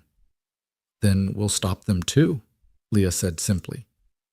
That's what we do. We protect each other. Max seemed to consider this, then nodded. Okay, can we have pancakes? The domestic scene that followed Noah cooking while Leah helped Max set the table. Atlas supervising everything felt both surreal and completely natural, like puzzle pieces that shouldn't fit but somehow did. After breakfast, the spell was broken by the arrival of Agent Chen with a team of FBI agents who needed to go through everything again preparing for the grand jury. Noah took Max to Jim's house while Leah endured hours of questions, document reviews, and strategic planning. When she finally emerged, she looked exhausted but determined. They think they can get indictments on 23 people, she told Noah. Not just cops, judges, city councilmen, even a state senator. Price's network was that extensive. He had 10 years to build it. Trevor stumbled onto something huge. He just didn't live long enough to understand how huge. But you did. I had time and rage. Amazing what you can accomplish with those. Wednesday passed in a blur of preparation. Leah spent most of it with the FBI while Noah tried to maintain normalcy for Max. They visited their damaged house, seeing it in daylight for the first time since the shooting. The violence done to it was shocking. Walls riddled with bullet holes, windows boarded up, bloodstains on the floor, despite the crime scene cleaners' efforts. We can't live here again, can we? Max asked quietly. Not for a while, Noah admitted. Maybe not ever. How would you feel about that? Max considered. Sad, I guess, but also okay. The bad memories are bigger than the good ones now. Out of the mouths of babes, Noah thought. That was exactly how he felt about the house. Whatever piece they'd found here had been shattered beyond repair. That evening, Jim made an unexpected offer. Been thinking, he said over dinner. Got that old foreman's house on the south corner of the property. Been empty for years, but it's solid. Needs work, but it's bigger than what you had. You're welcome to it if you want. Could make it yours. Jim, I couldn't. Not charity, Jim interrupted. I need someone I trust on that corner. Been having trouble with kids using the old logging road to party. You'd be doing me a favor. Noah knew it was more than that, but also recognized the pride-saving fiction for what it was. I'd need to see it first, make sure it's safe for Max. Of course, tomorrow, after... Jim glanced at Leah. After you're done with your testimony. Thursday arrived gray and cold, matching everyone's mood. Noah put on his only suit, the one he'd bought for Sarah's funeral, while Max insisted on wearing his clip-on tie to look professional for Officer Leah. The federal courthouse in Denver was a circus of media vans and protesters. Some carried signs supporting police, others demanding justice for corruption. Leah sat between Noah and Max in the back of the FBI sedan, her hands clenched so tight her knuckles were white. "You've got this," Noah said quietly. "What if I forget something? What if I say the wrong thing?" "You won't. You know this case better than anyone. Trevor should be here. He should be the one testifying. But he's not. So you speak for him. You be his voice." Leah took a shaky breath and nodded. When they arrived, she squeezed Noah's hand once before disappearing into the courthouse with Agent Chen. The wait was excruciating. Max did homework. Jim had picked up from his school. Atlas paced restlessly, and Noah tried not to think about what Leah was facing inside. Grand jury testimony was secret, no observers allowed, just Leah alone with strangers deciding whether her 2 years of work was enough. 3 hours later, she emerged looking drained but relieved. She couldn't talk about the testimony, but Agent Chen's satisfied expression said enough. "We got them," Chen said simply. "Indictments will be unsealed tomorrow. It's going to be big." In the car back to Millbrook, Leah finally broke down. Not the desperate sobs of grief, but tears of relief of completion. Max climbed into the back seat with her, offering her his favorite stuffed dinosaur for comfort, which made her cry harder. "It's okay," Max said solemnly. "Sometimes you need to cry out all the sad so there's room for happy again." "Where did you learn that?" Noah asked. "Mom told me, when Grandma died." Even from beyond, Sarah was still teaching them. That evening, they looked at the foreman's house Jim had offered. It was rough, needed a new roof, new windows, complete interior renovation. But it had good bones, as Jim said, and it sat on a rise with a view of the mountains that took Noah's breath away. "What do you think?" he asked Max. "It's big," Max said, then looked at Leah. "Big enough for all of us." "Max," Noah started. "What Atlas needs, a big yard. And Leah's house is sad. She said so." The adults exchanged glances over his head. "We'll see." Noah said the parental non-answer that covered all possibilities. But that night, as he tucked Max into bed, his son had more questions. "Is Leah our family now?" "It's complicated, buddy." "Why?" "Because," Noah struggled for words, "because when people have been hurt, it takes time to trust again, to believe that good things can happen." "But good things are happening. We're all together. Atlas is happy, the bad men are going to jail." "You're right, good things are happening. So Leah can be family." "Maybe, if she wants to be, if we're all ready for that." Max seemed satisfied with that and fell asleep quickly. Noah found Leah sitting on her porch, despite the cold wrapped in a blanket, Atlas at her feet. "Big day," he said, sitting beside her. "The biggest. I thought I'd feel different, complete maybe, but I just feel empty." "That's normal. You've been running on purpose for 2 years. Now that purpose is fulfilled. So what do I do now?" "Whatever you want. That's the gift and the curse of surviving. You have to choose what comes next." "What if I choose wrong?" "Then you choose again. That's all life is, Leah. A series of choices and course corrections." She leaned into him, and he put his arm around her, pulling her close. They sat like that, watching stars appear between clouds, while Atlas snored softly at their feet. "Max wants you to live with us," Noah said eventually. "Max is 7. 7-year-olds can be pretty wise." "What do you want?"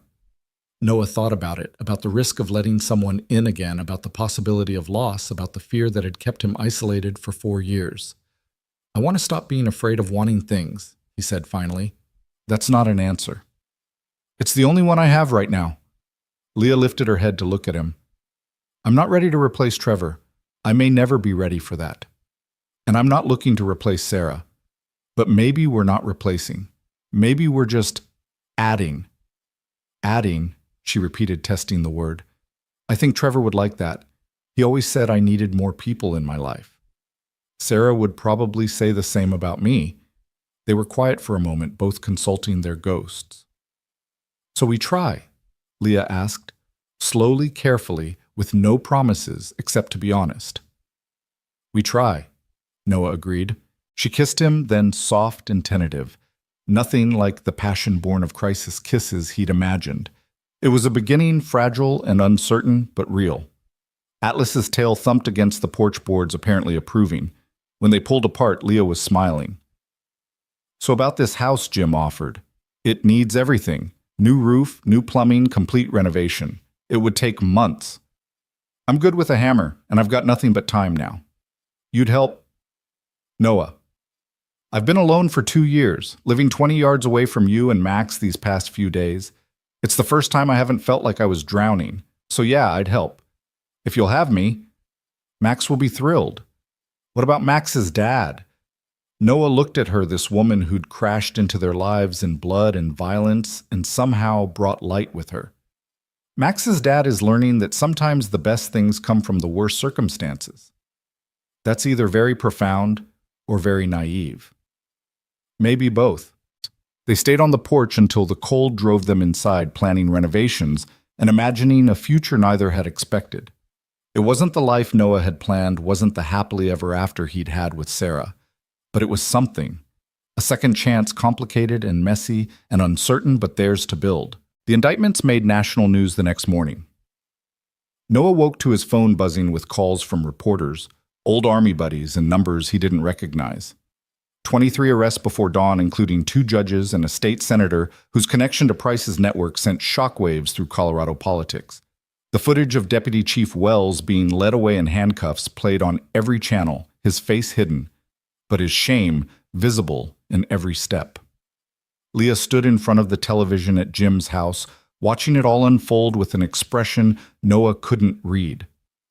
Max was at the kitchen table, carefully not watching, focused on his cereal as if it required all his concentration. They got them all, Leah said quietly. Every single name I gave them.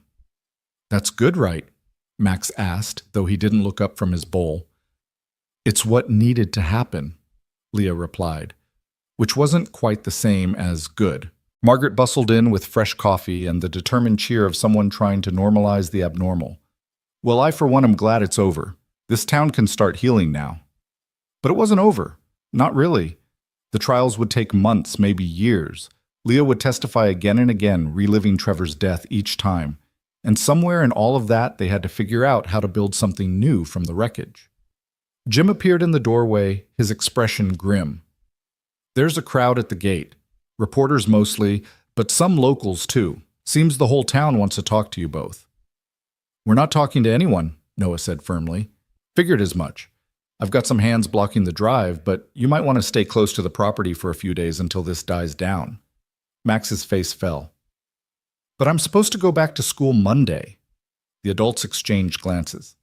They'd all been so focused on the immediate crisis that the return to normal life hadn't been fully considered. We'll figure it out, buddy, Noah promised, though he had no idea how. The weekend passed in a strange bubble of isolation. Reporters camped outside Jim's gate, while inside the property they tried to pretend life was normal. Noah and Leah spent Saturday at the foreman's house with Jim, making lists of everything that needed fixing. The list was long and expensive, but Jim waved off concerns about cost. Insurance money from your old place will cover most of it, he said, and I know contractors who owe me favors.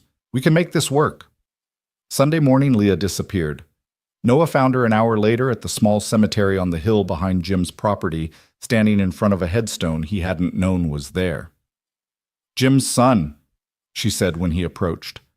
Died in Iraq, 2007. Noah read the stone. Timothy James Brennan, beloved son, American hero. The dates made him 22 when he died. Jim never mentions him, Noah said. Neither do you mention Sarah most days. Doesn't mean you're not thinking about her. Leah touched the stone gently. I came here to ask him something. Ask who? Trevor, Timothy, Sarah. All of them. She turned to face Noah. I wanted to know if it was okay. If moving on was a betrayal. What did they say? Nothing. The dead don't talk. But standing here thinking about Jim and Margaret going on building a life around the hole their son left, I think maybe that's the answer. You don't fill the hole. You just build around it. Noah took her hand. Max asked me this morning if you were going to marry us. What did you tell him? That we're taking things slow. And what did he say to that? That slow was boring, and we were too old to waste time. Leah laughed a real laugh that echoed off the hills. Kid's got a point. How much time do any of us really have? Leah. I'm not saying we should get married tomorrow. I'm just saying maybe slow isn't always the answer. Maybe sometimes you just jump and figure out the landing as you fall. Before Noah could respond, Atlas came crashing through the underbrush, barking urgently. They followed him back to find Max standing with Agent Chen and another FBI agent Noah didn't recognize. We have a problem, Chen said without preamble. Wells is dead. The words hung in the air like a physical presence. Leah went very still. How? She asked, her voice carefully controlled. Official cause is suicide. Hung himself in his cell last night, but Chen paused, choosing her words carefully. There are questions. The cameras malfunctioned. The guard who was supposed to be watching him took an unexplained break. Someone killed him, Noah said flatly. That's the working theory, which means Price's network is deeper than we thought. And if they could get to Wells in federal custody, she didn't need to finish. If they could kill Wells in a federal facility, getting to Leah would be child's play. We want to put you in witness protection, Chen continued. All of you. New identities, new location, complete fresh start. No. Leah's response was immediate and fierce. I'm done running, done hiding. If they want to come for me, let them come. Leah, be reasonable. I've been reasonable for 2 years. I've been careful and smart and strategic. And you know what? People are still dead. Trevor's still dead. Now Wells is dead. Running won't change that. But it might keep you alive, Chen argued. That's not living, that's just existing. Leah looked at Noah. Tell them. Tell them what it's like to live in fear, to lose yourself trying to stay safe. Noah thought about the 4 years since Sarah's death, the walls he'd built, the life he'd narrowed down to just survival. She's right. Safety isn't living. It's just a slower kind of dying. Chen looked frustrated. So what, you're just going to stay here and wait for someone to take another shot at you? We're going to live our lives, Noah said. We're going to rebuild. We're going to raise Max. We're going to do all the things that Price and his people tried to stop us from doing. That's brave, Mr. Reed. It's also potentially fatal. Everything's potentially fatal, Leah said. Trevor taught me that. He was the most careful cop I knew, and he still died. So if I'm going to die anyway, I'd rather do it living my life than hiding from it. Chen studied them both for a long moment. The FBI can't officially endorse this decision. But, Noah heard the unspoken word. But unofficially, I understand it. We'll maintain surveillance, keep protective details close. But if you're staying, you need to be smart about it. She left them with new phones, panic buttons, and a direct line to the FBI field office. After she was gone, Noah found Max hidden behind the couch, having heard everything. Are the bad men coming back? Max asked, his voice small. Noah pulled his son into his arms. Maybe. But we'll be ready if they do. I don't want anyone else to die. Neither do I, buddy. Neither do I. That evening, Jim called a meeting. Not just them, but Margaret, several of the ranch hands, and surprisingly, a dozen people from town. They gathered in Jim's large living room, the atmosphere tense. Here's the situation, Jim said bluntly. The FBI thinks there might be more trouble coming. They want our friends here to run. They're choosing to stay. Question is, what are we going to do about it? Why should we risk ourselves for outsiders? Someone asked from the back. Because they already risked themselves for us. An older woman Noah recognized from the grocery store said firmly. That girl brought down corruption that was poisoning this town for years. The least we can do is stand by her now. My nephew was arrested because of her, another man said angrily. Good boy led astray by Price. Your nephew was dealing meth to high schoolers, Jim interrupted. Don't rewrite history now that it's inconvenient. The room erupted in arguments, neighbors turning on each other, years of suppressed tensions boiling over. Noah was about to suggest they leave when Leah stood up. You want someone to blame, she said, her voice cutting through the noise. Blame me. I couldn't save my husband. I couldn't stop Price before he corrupted half this town. I brought violence to Noah's door and got his son traumatized. You want to hate me for that, fine. But don't pretend Price was anything other than what he was, a cancer that was killing this town slowly. The room fell silent.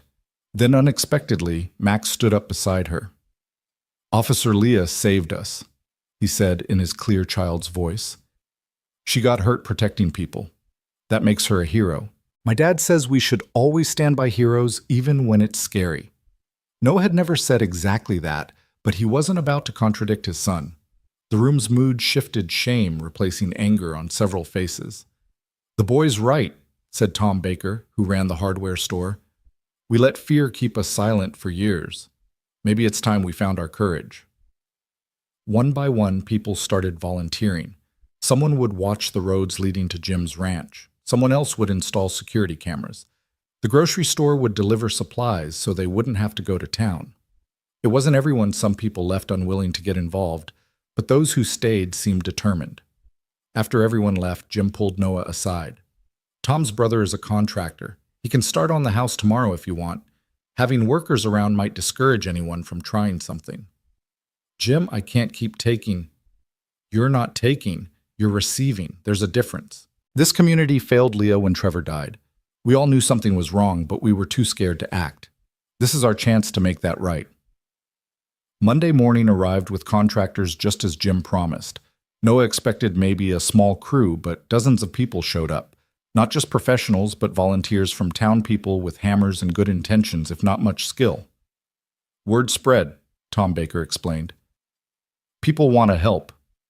Leah stood watching the crowd swarm the old foreman's house, tears streaming down her face. Trevor would have loved this, she said. He always believed in community, even when I'd lost faith in it. Max, who was supposed to start back at school, refused to leave. What if something happens while I'm gone? Nothing's going to happen, Noah assured him, though he wasn't entirely certain himself. You don't know that. Noah knelt to his son's level. You're right, I don't. But I know that we can't stop living because we're afraid. That's what Mom would say, isn't she? Max considered this, then nodded slowly. She'd say fear is just your brain trying to keep you safe, but sometimes your brain worries too much. Exactly. But what if the other kids ask about what happened? Tell them the truth, that you were brave, that you protected your family, that you're a hero just like Leah said. Max straightened a little at that. Atlas is coming with me, right? They'd arranged with the school for Atlas to accompany Max as an emotional support animal, at least temporarily. The principal, Mrs. Henderson, had been understanding, especially after the story made national news. The drive to school was tense, Noah constantly checking mirrors, but they arrived without incident. Max hugged Atlas goodbye at the classroom door. The dog had to stay in the office during actual class time and walked in with his head high. He's tougher than he should have to be, Leah observed. Kids are resilient. It's adults who carry things forever. Speaking from experience, aren't we both? They spent the day at the house, Noah working alongside the contractors while Leah coordinated supplies and managed volunteers. It should have felt strange building a home together when they'd known each other less than 2 weeks, but instead it felt right. Natural, even. You know, Tom Baker said during a water break, my wife thinks you two are moving too fast. Your wife is probably right, Noah admitted. But sometimes life doesn't give you the luxury of time. Sometimes you have to take the happiness you find, even if the timing is all wrong. That why you stayed? Even knowing there might be trouble? Noah watched Leah explaining something to a volunteer, her hands moving animatedly. Atlas never more than a few feet from her side. We stayed because this is home. This is where we're building something. You don't abandon that because things get difficult. Tom nodded slowly. Takes courage choosing to stay and fight. Or stupidity. Sometimes they're the same thing. By the time they picked Max up from school, the house had a new roof and half the windows had been replaced. Max chattered excitedly about his day. Apparently being the kid who'd survived a shootout with corrupt cops gave him serious playground credibility. Jason Miller says his dad says you're a hero, Max told Noah. I said you were just my dad, but you were really good at protecting people. That's a good answer, buddy. Leah Susie wants to know if you still have your police badge. I told her you were on special leave. That's right, isn't it? Close enough, Leah said, smiling. They were almost to Jim's ranch when Atlas started growling. Noah's hands tightened on the steering wheel as he spotted the vehicle parked at the gate, a black SUV with government plates. It's okay, Leah said, recognizing it. That's Agent Chen's car. Chen was waiting with news that was both good and bad. The good, they'd traced the payment for Wells's murder to an account linked to the cartel Price had been working with. The bad, the cartel was known for not leaving loose ends. They might come after me, Leah asked. It's possible. You're the star witness. Without you, the cases against a lot of these people fall apart. So we're back to witness protection. The offer stands, but Chen paused. There's another option. The cartel is a business. They care about profit, not revenge. If the cost of coming after you exceeds the benefit, they'll write it off as a loss. What are you saying? I'm saying make it too expensive to come after you. Too public, too protected, too much heat. How? Chen smiled slightly. By doing exactly what you're already doing. Building a life very publicly. The media attention, the community support. It all makes you a hard target. Kill you now, and it's a national story. Federal resources would rain down on them. It's not worth it. So we just live and hope that's enough. Sometimes the best defense is refusing to hide. After Chen left, they sat around Jim's dinner table, the weight of the situation settling over them. Maybe we should reconsider, Noah said quietly. Max's safety. Dad, no. Max interrupted. We're not running away. Heroes don't run away. Max, this isn't a movie. I know it's real and scary and people could get hurt, but we're a family now, aren't we? Families stick together. When did you get so wise? Leah asked, ruffling his hair. Tuesdays, Max said seriously, making everyone laugh despite the tension. That night, Noah couldn't sleep. He found himself at the construction site, walking through the skeletal frame of what would be their home. The living room where Max would play. The kitchen where they'd make meals together. The bedroom where maybe eventually he and Leah would build something deeper than their current careful dance. Couldn't sleep either. Leah appeared beside him, Atlas at her side. Thinking about the future. Dangerous habit. Someone has to. She slipped her hand into his. I've been thinking about Trevor. What he'd say about all this. And he'd say I was crazy. Moving in with a man I barely know, putting myself and a child at risk, building a life on the ashes of tragedy. But he'd also understand. He always said life was about the choices you make in the moment that matters. And in the moment that mattered, you chose to save me. Everything else is just details. They stood in what would be their kitchen, moonlight streaming through the newly installed windows. Noah pulled her close, and she rested her head against his chest. I'm scared, she admitted quietly. Me too. What if we're making a mistake? What if we're moving too fast? What if the cartel comes? What if... Noah silenced her with a kiss, soft and certain. What if we're exactly where we're supposed to be? That's terrifyingly optimistic. I'm trying something new. Atlas barked softly, alerting them to Jim's approach. The older man carried a lantern and a concerned expression. Thought I might find you here. Can't sleep when there's trouble brewing either.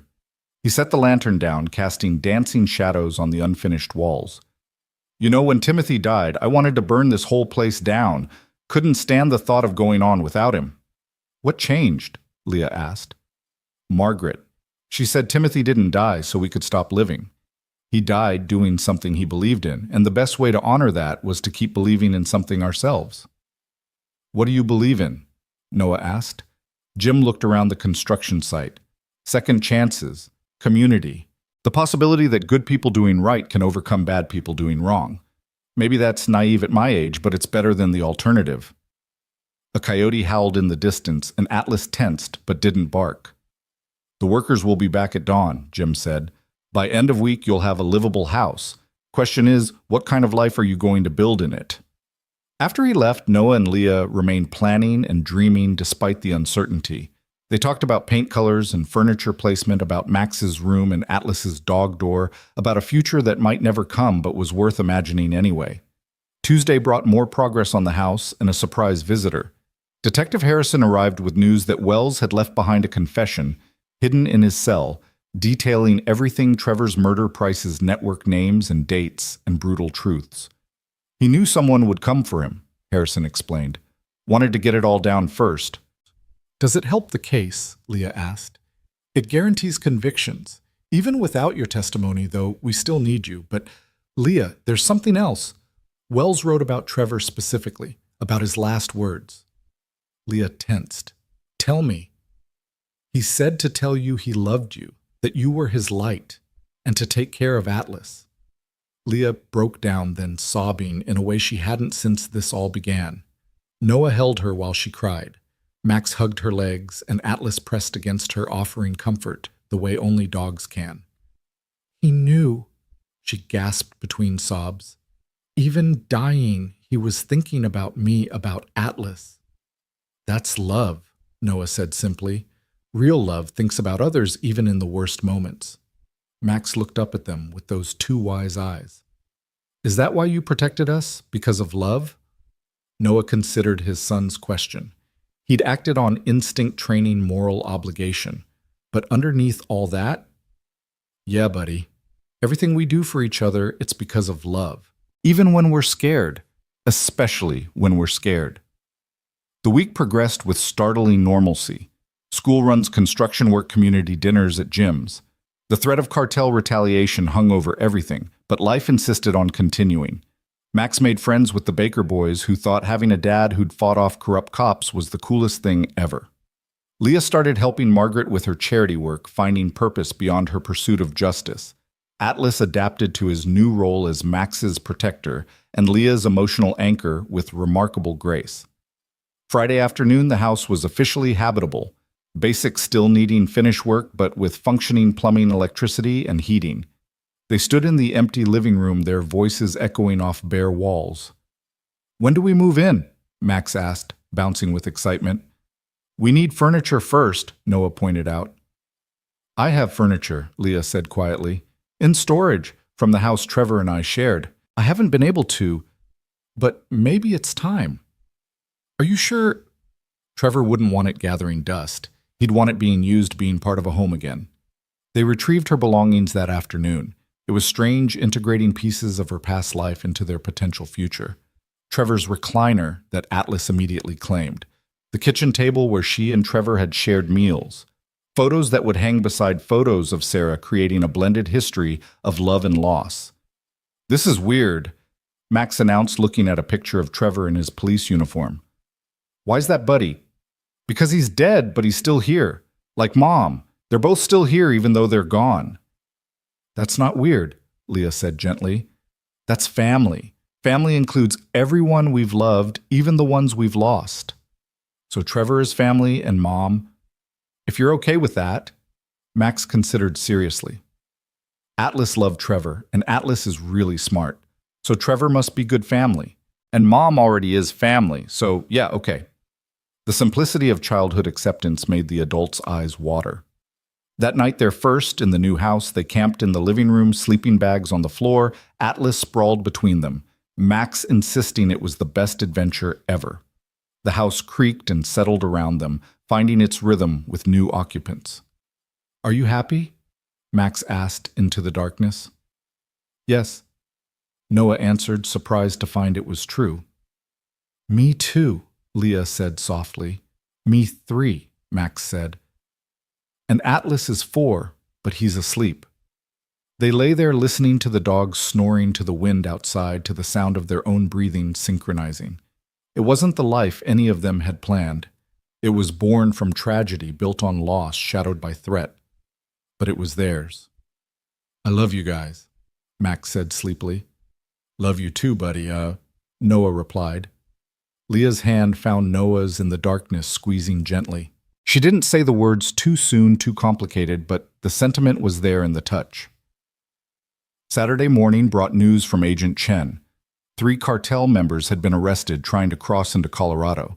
The threat wasn't over, but it had been diminished. They're pulling back, Chen explained. Cost-benefit analysis. You're too protected, too visible. It's not worth the resources. So we won. You survived. Sometimes that's the same thing. The weekend was spent settling in properly. Jim and Margaret helped arrange furniture, Tom Baker's kids helped paint Max's room, and half the town seemed to drop by with housewarming gifts. It was overwhelming and beautiful, this community, that had finally found its courage. Sunday evening, as they sat on the newly built porch watching the sunset, Max asked the question Noah had been dreading. "Are you and Leah going to get married?" Noah and Leah exchanged glances. "Maybe someday," Leah answered carefully. When we're ready." "How will you know when you're ready?" It was Noah who answered, "When the idea of forever doesn't seem scary anymore." "Is it scary now?" "A little," Noah admitted. "Why?" "Because we've both lost people we thought we'd have forever with. It's hard to believe in forever again." Max digested this with unusual gravity. But isn't it better to try for forever and maybe lose it than to not try at all? Out of the mouths of babes once again. "You're absolutely right," Leah said, looking at Noah with something that might have been hope. That night after Max was asleep, Noah and Leah sat on the porch with Atlas between them, not talking, just existing in comfortable silence. The stars were brilliant above them, the mountains dark shadows against the sky. "I'm not ready for forever," Leah said eventually, "but I'm ready for tomorrow. Tomorrow's a good start. And the day after that, we'll figure it out when we get there." She moved closer and he put his arm around her, pulling her against his side. Atlas's tail thumped approval. "Thank you," she said quietly. "For what?" "For saving me. For fighting for me. For giving me a reason to keep going when justice wasn't enough anymore. You gave us the same thing. Max and I were just existing before you crashed into our lives." "Literally crashed? Best car accident ever." She laughed, the sound carrying across the quiet land. Somewhere in the distance a coyote howled, but Atlas didn't even raise his head. He was home. They all were in this unlikely configuration of souls who'd found each other in the darkness. The next morning would bring new challenges. The trials would start soon, requiring Leah to relive trauma repeatedly. Max would need therapy to process what he'd witnessed. Noah would have to reconcile the peaceful life he'd wanted with the violence he'd been capable of. They'd all have to learn to trust in permanence again. But that was tomorrow's worry. Tonight they had a house becoming a home, a family forged in crisis, a future uncertain but no longer unbearable. The ghosts of Trevor and Sarah would always be with them, woven into the fabric of who they were becoming. But maybe that was okay. Maybe love wasn't about replacing what was lost, but about having the courage to add to it. Atlas shifted, laying his head on Leah's lap, while keeping his body pressed against Noah's leg, physically connecting them. It was, Noah thought, a perfect metaphor for what they were building, connections that bridged past and present loss and hope, fear and love. "I think we're going to be okay," Leah said, as if reading his thoughts. "Yeah," Noah agreed. "I think we are." And for the first time in years, he actually believed it. 6 months later, the first snow of winter began falling as Noah stood in the courthouse hallway watching Leah through the small window in the door. She was on the witness stand again, the 5th trial, her voice steady as she recounted Trevor's murder for what felt like the 100th time. Each telling scraped away another piece of her, but she never wavered, never let them see how much it cost her. Max sat beside Noah on the bench doing homework with Atlas at his feet. They'd become fixtures at the courthouse, a strange little support system that showed up for every testimony. The security guards knew them by name, now always had a dog treat ready for Atlas. "Is she almost done?" Max asked, not looking up from his math worksheet. "Almost, buddy. This is the last one for this week." "Good. She's tired. Atlas knows he's been extra careful with her." Noah looked down at the German Shepherd, who was indeed watching the door with unusual intensity, ready to comfort Leah the moment she emerged. The dog had become even more attuned to her emotional state over the months, often knowing she needed support before she did. The door opened and Leah walked out, her professional mask firmly in place until she saw them. Then her shoulders sagged slightly, the only sign of her exhaustion. Noah stood and she walked straight into his arms, not caring who saw. The courthouse staff had gotten used to these moments too, the star witness seeking comfort from the man who'd saved her life. How bad was it? Noah asked quietly. They brought photos this time. Of the warehouse. Of Trevor. Noah held her tighter. The defense attorneys had gotten more aggressive as the trials progressed, trying to break her to find inconsistencies in her testimony. But Leah had spent 2 years memorizing every detail. Her story never changed because it was the truth. "Can we go home?" Max asked, and the simple question, the way he said home, so naturally seemed to ground Leah. "Yeah," she said, pulling back from Noah to ruffle Max's hair. "Let's go home." The drive back to Millbrook was quiet snow falling heavier as they climbed into the mountains. The house Jim had helped them rebuild stood warm and welcoming, smoke rising from the chimney where Noah had left a fire burning. It looked like something from a Christmas card, peaceful and perfect, no sign of the violence that had brought them together. Inside, the transformation was complete. What had been an abandoned foreman's house was now unmistakably a home. Max's artwork covered the refrigerator. Leah's law enforcement commendations hung next to Noah's military medals. Photos covered the mantel. Sarah and Noah on their wedding day, Trevor and Leah at their academy graduation, Max's school pictures and new ones of all of them together, Atlas always prominently featured. "I'll make dinner," Noah offered, but Leah shook her head. "I need to do something normal. Let me cook." She'd been doing that more lately, needing routine tasks to ground herself after testimonies. Noah understood. After particularly bad days in Afghanistan, he'd needed the same thing, something mundane and life-affirming, to remind him the whole world wasn't violence and loss. While Leah cooked, Noah helped Max with his homework. Atlas sprawled between them like a furry rug. These quiet domestic moments had become precious proof that they'd built something real from the ashes of their trauma.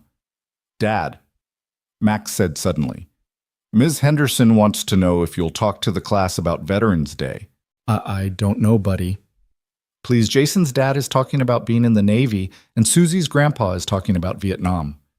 I want you to come too." Noah had spent years avoiding talking about his service, but looking at Max's hopeful face, he found himself nodding.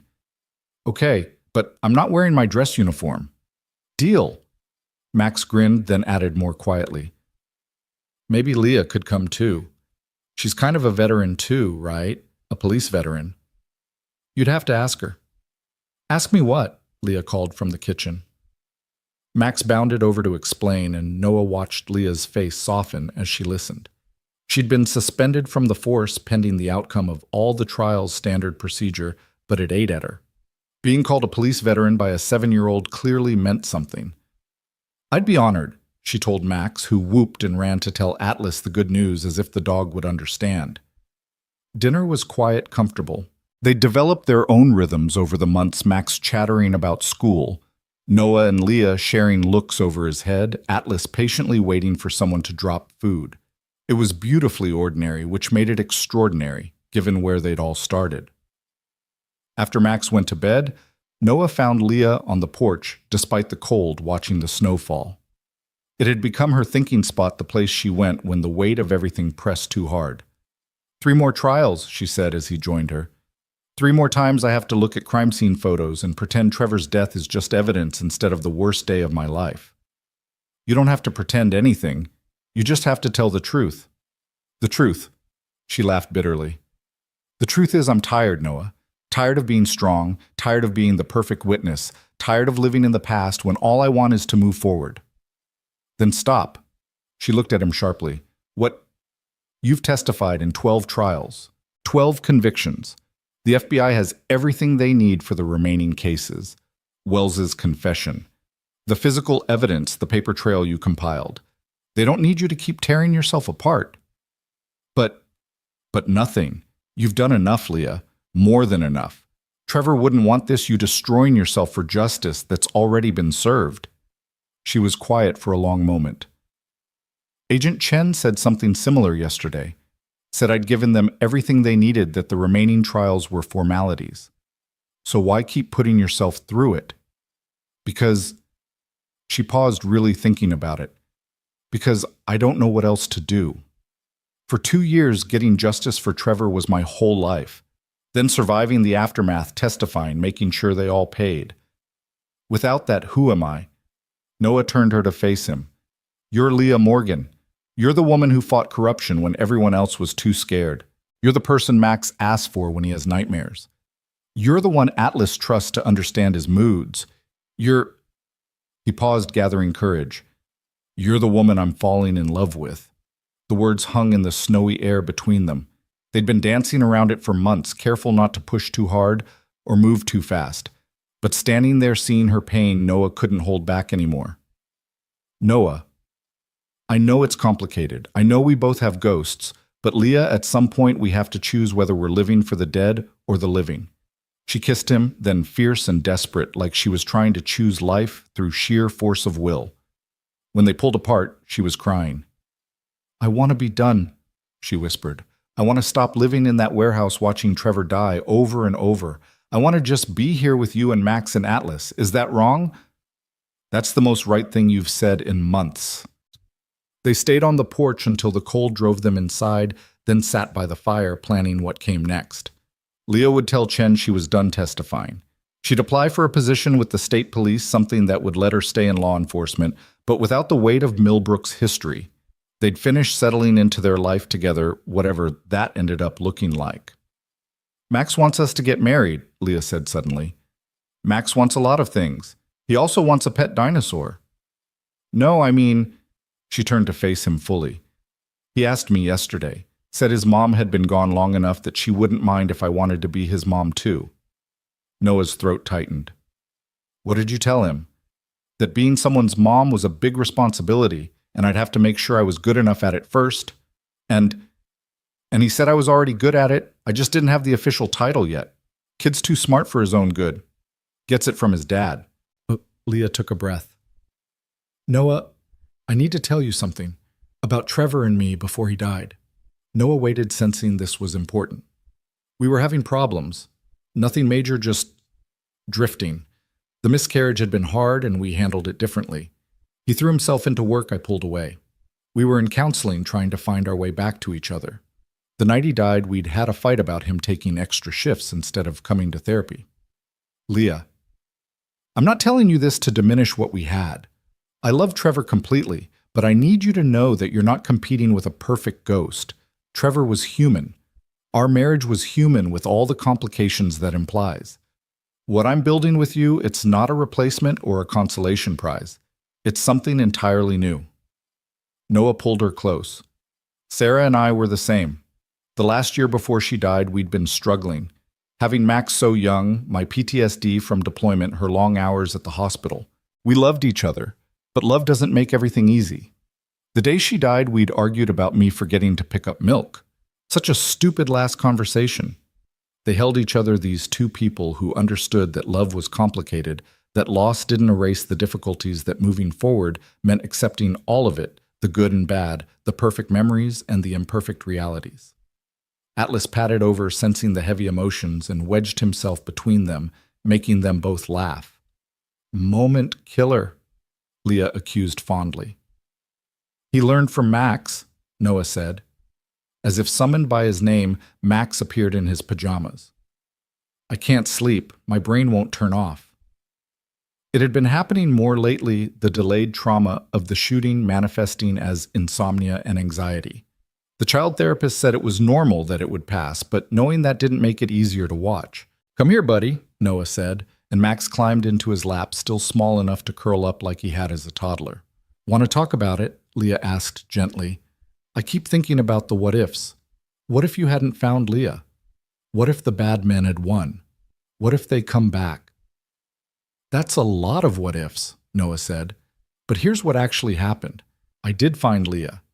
The bad men didn't win, and they're not coming back. How do you know they're not coming back? Leah answered this time. Because we made it too hard for them. Because the whole town is watching out for us. Because Atlas would alert us. But mostly because bad people are usually cowards, and cowards don't take on whole communities. Max seemed to consider this, then asked, Were you scared during the shooting? Terrified, Noah admitted, but being scared didn't stop me from protecting you. I was scared too, Leah added, but being scared meant I was still alive to fight. Atlas wasn't scared, Max said. He was just angry. Atlas was protecting his people, Noah said. That's what family does. We're officially family now, Max asked. Noah and Leah exchanged glances over his head. Yeah, buddy, Noah said. We're officially family. Good, Max said decisively. Can I sleep out here tonight? They made a nest of blankets on the floor by the fire, the four of them piled together like a pack. Max fell asleep quickly, safe between the adults, one hand on Atlas's fur. The dog huffed contentedly, finally fully relaxed after months of vigilance. This is what I want, Leah whispered in the darkness. This exact thing. Not perfect, not easy, but real. Then that's what we'll have, Noah promised. The next morning brought unexpected news. Agent Chen called to inform them that the last 3 defendants had changed their pleas to guilty, hoping for leniency. No more trials, no more testimony. It was over. Leah sat down hard at the kitchen table, the phone still in her hand. I don't know how to feel, she said numbly. I've been preparing for 3 more months of trials, and now, nothing. Not nothing, Noah corrected. Everything. Everything can start now. Max, eating cereal with his usual enthusiasm, looked up. Does this mean Leah can come to my school thing without having to leave for court? Yeah, buddy, it does. Cool. Also, can we get a Christmas tree? A real one, eh? Atlas has never had a Christmas tree. The normalcy of the request, the assumption of a shared Christmas, broke through Leah's shock. She laughed. Really laughed for the first time in days. Yes, we can get a tree. The biggest one we can fit through the door. Atlas is going to love it, Max said confidently. They got the tree that afternoon, all 4 of them tromping through the snow at Jensen's tree farm, arguing good-naturedly about height and fullness and whether Atlas trying to mark every tree was helpful or not. Other families were there, and several people approached to shake Leah's hand to thank her for what she'd done. She handled it graciously, but Noah could see the weight of being a public hero when she felt anything but heroic. That evening, decorating the tree, something shifted. Max hung an ornament Sarah had made their first Christmas together, then asked Leah if she had any ornaments from her life with Trevor. A few, she admitted. They're still in a box somewhere. We should hang them too, Max said matter-of-factly. They're part of our family history now. So Leah retrieved them Trevor's police badge ornament, a photo ornament from their wedding, a silly dancing reindeer Trevor had loved. They hung alongside Sarah's handmade decorations and new ones Max had made at school, creating a tree that told the story of lives intersected by loss and rebuilt with hope. Veterans Day came the next week. Noah stood in front of Max's class in his regular clothes, no uniform, no medals, just a dad talking to kids about service and sacrifice and why some people choose to protect others. He kept it simple, age-appropriate, but honest. Leah spoke next in her dress uniform that still fit despite months of civilian life. She talked about being a police officer, about protecting and serving, about how sometimes doing the right thing was scary but necessary. She didn't mention Trevor or Price or the shooting, but somehow her message was more powerful for what she didn't say. Max beamed through it all, proud enough to burst. An Atlas special permission granted sat beside him wearing a vest that said Hero Dog that Max had made himself. Afterward, Ms. Henderson pulled them aside. Max has been doing much better, she said. Less anxiety, more engaged. Whatever you're doing at home, keep it up. What they were doing was simply living. Noah thought. Building routines, creating stability, showing Max that life could be good even after bad things happened. Thanksgiving arrived with the first real blizzard of the season. They'd planned to spend it with Jim and Margaret, but the snow made travel impossible. Instead, they found themselves snowed in, just the 4 of them, with a turkey Noah had bought just in case and no idea how to cook it. Mom always did the turkey, and he admitted, staring at the bird like it was a complex military operation. Trevor always deep-fried ours, Leah said. Nearly burned down the garage once. We could order pizza, Max suggested hopefully. No one's delivering in this weather, buddy. They ended up cobbling together dinner from YouTube videos and frantic text messages to Margaret, who talked them through it step by step. The turkey was dry, the stuffing was soggy, and the cranberry sauce was still can-shaped, but sitting around their table, snow falling outside Atlas, begging shamelessly, it was perfect. What are you thankful for? Max asked the traditional question. You, Noah said simply. This family, second chances. Ditto, Leah said, then elaborated. I'm thankful for crashed cars and stubborn men who don't leave strangers to die. For boys who ask hard questions and dogs who remember love. For the chance to start over when I thought my life was over. I'm thankful Atlas didn't die, Max said, and that Dad's a hero, and that Leah makes better pancakes than Dad. Hey, it's true, Max said solemnly. Your pancakes are like hockey pucks. Even Noah had to admit that was fair. After dinner, they played board games and watched movies, the kind of lazy family day Noah hadn't realized he'd been missing. Leah fell asleep on the couch, her head on his shoulder, and Noah sat there watching the snow fall. Max and Atlas both snoring softly, and felt something he hadn't experienced since before Sarah's death, complete contentment. The moment was broken by his phone buzzing, Jim checking that they were okay in the storm. Then another text from Agent Chen. The last of Price's network had been sentenced. Minimum 20 years for the least involved life without parole for the worst. Justice as much as the system could provide. Noah showed the text to Leah when she stirred. It's really over, she said wonderingly. No? Noah corrected. It's really beginning. December brought preparations for a different kind of future. Leah was accepted to the State Police Academy for a refresher course before taking a position with their major crimes unit. It would mean 3 months away during the week home on weekends. I don't have to take it, she said, watching Max's face fall at the news. Yes, you do, Max said firmly, surprising everyone. It's your job. You're good at it. We'll be okay. When did you get so mature? Leah asked, hugging him. Tuesdays. Max replied his standard answer that always made them laugh.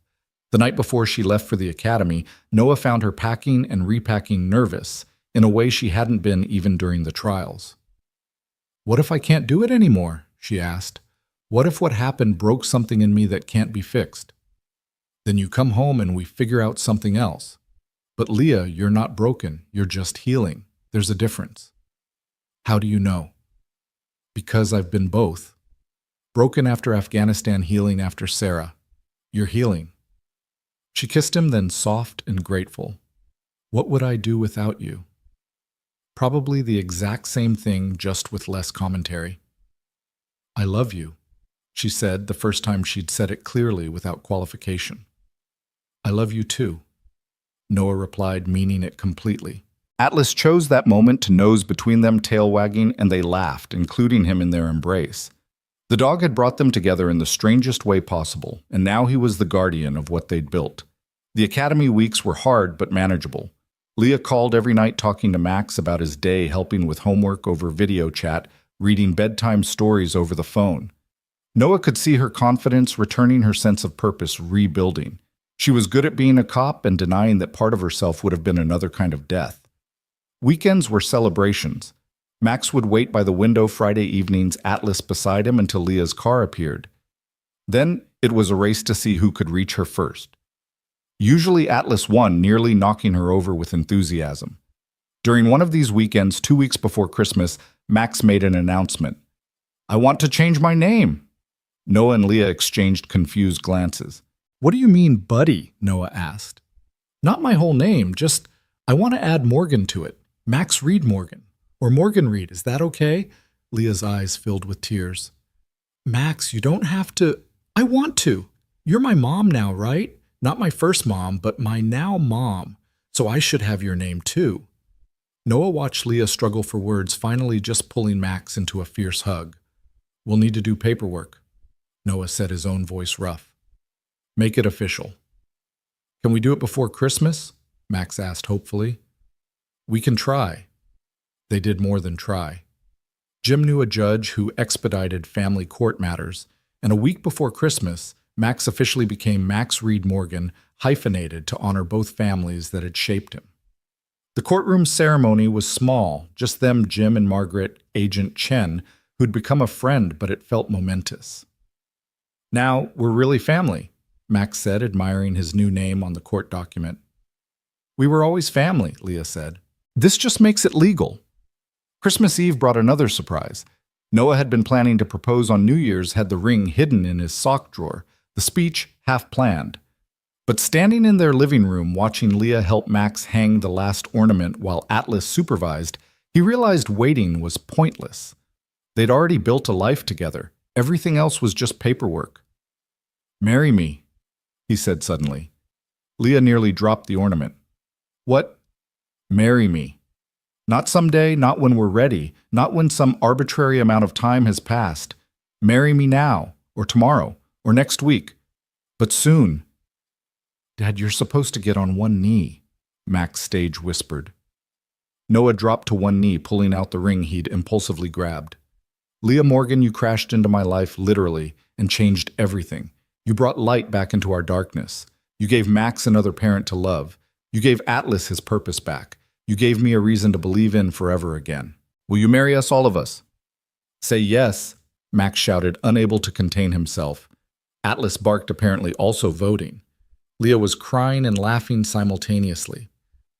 "Yes, of course, yes. But Noah, no buts. We've had enough buts and maybes and what-ifs, just yes."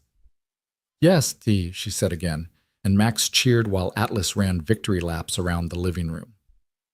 They were married 2 weeks later in Jim's barn because another blizzard made the church inaccessible.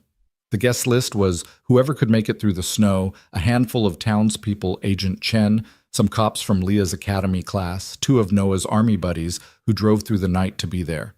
Max was the ring bearer. Atlas was the best dog, and Margaret cried enough for everyone. The ceremony was simple, the vows heartfelt and honest about the broken roads that had brought them together. "You saved my life," Leah said to Noah. "In every way a person can be saved."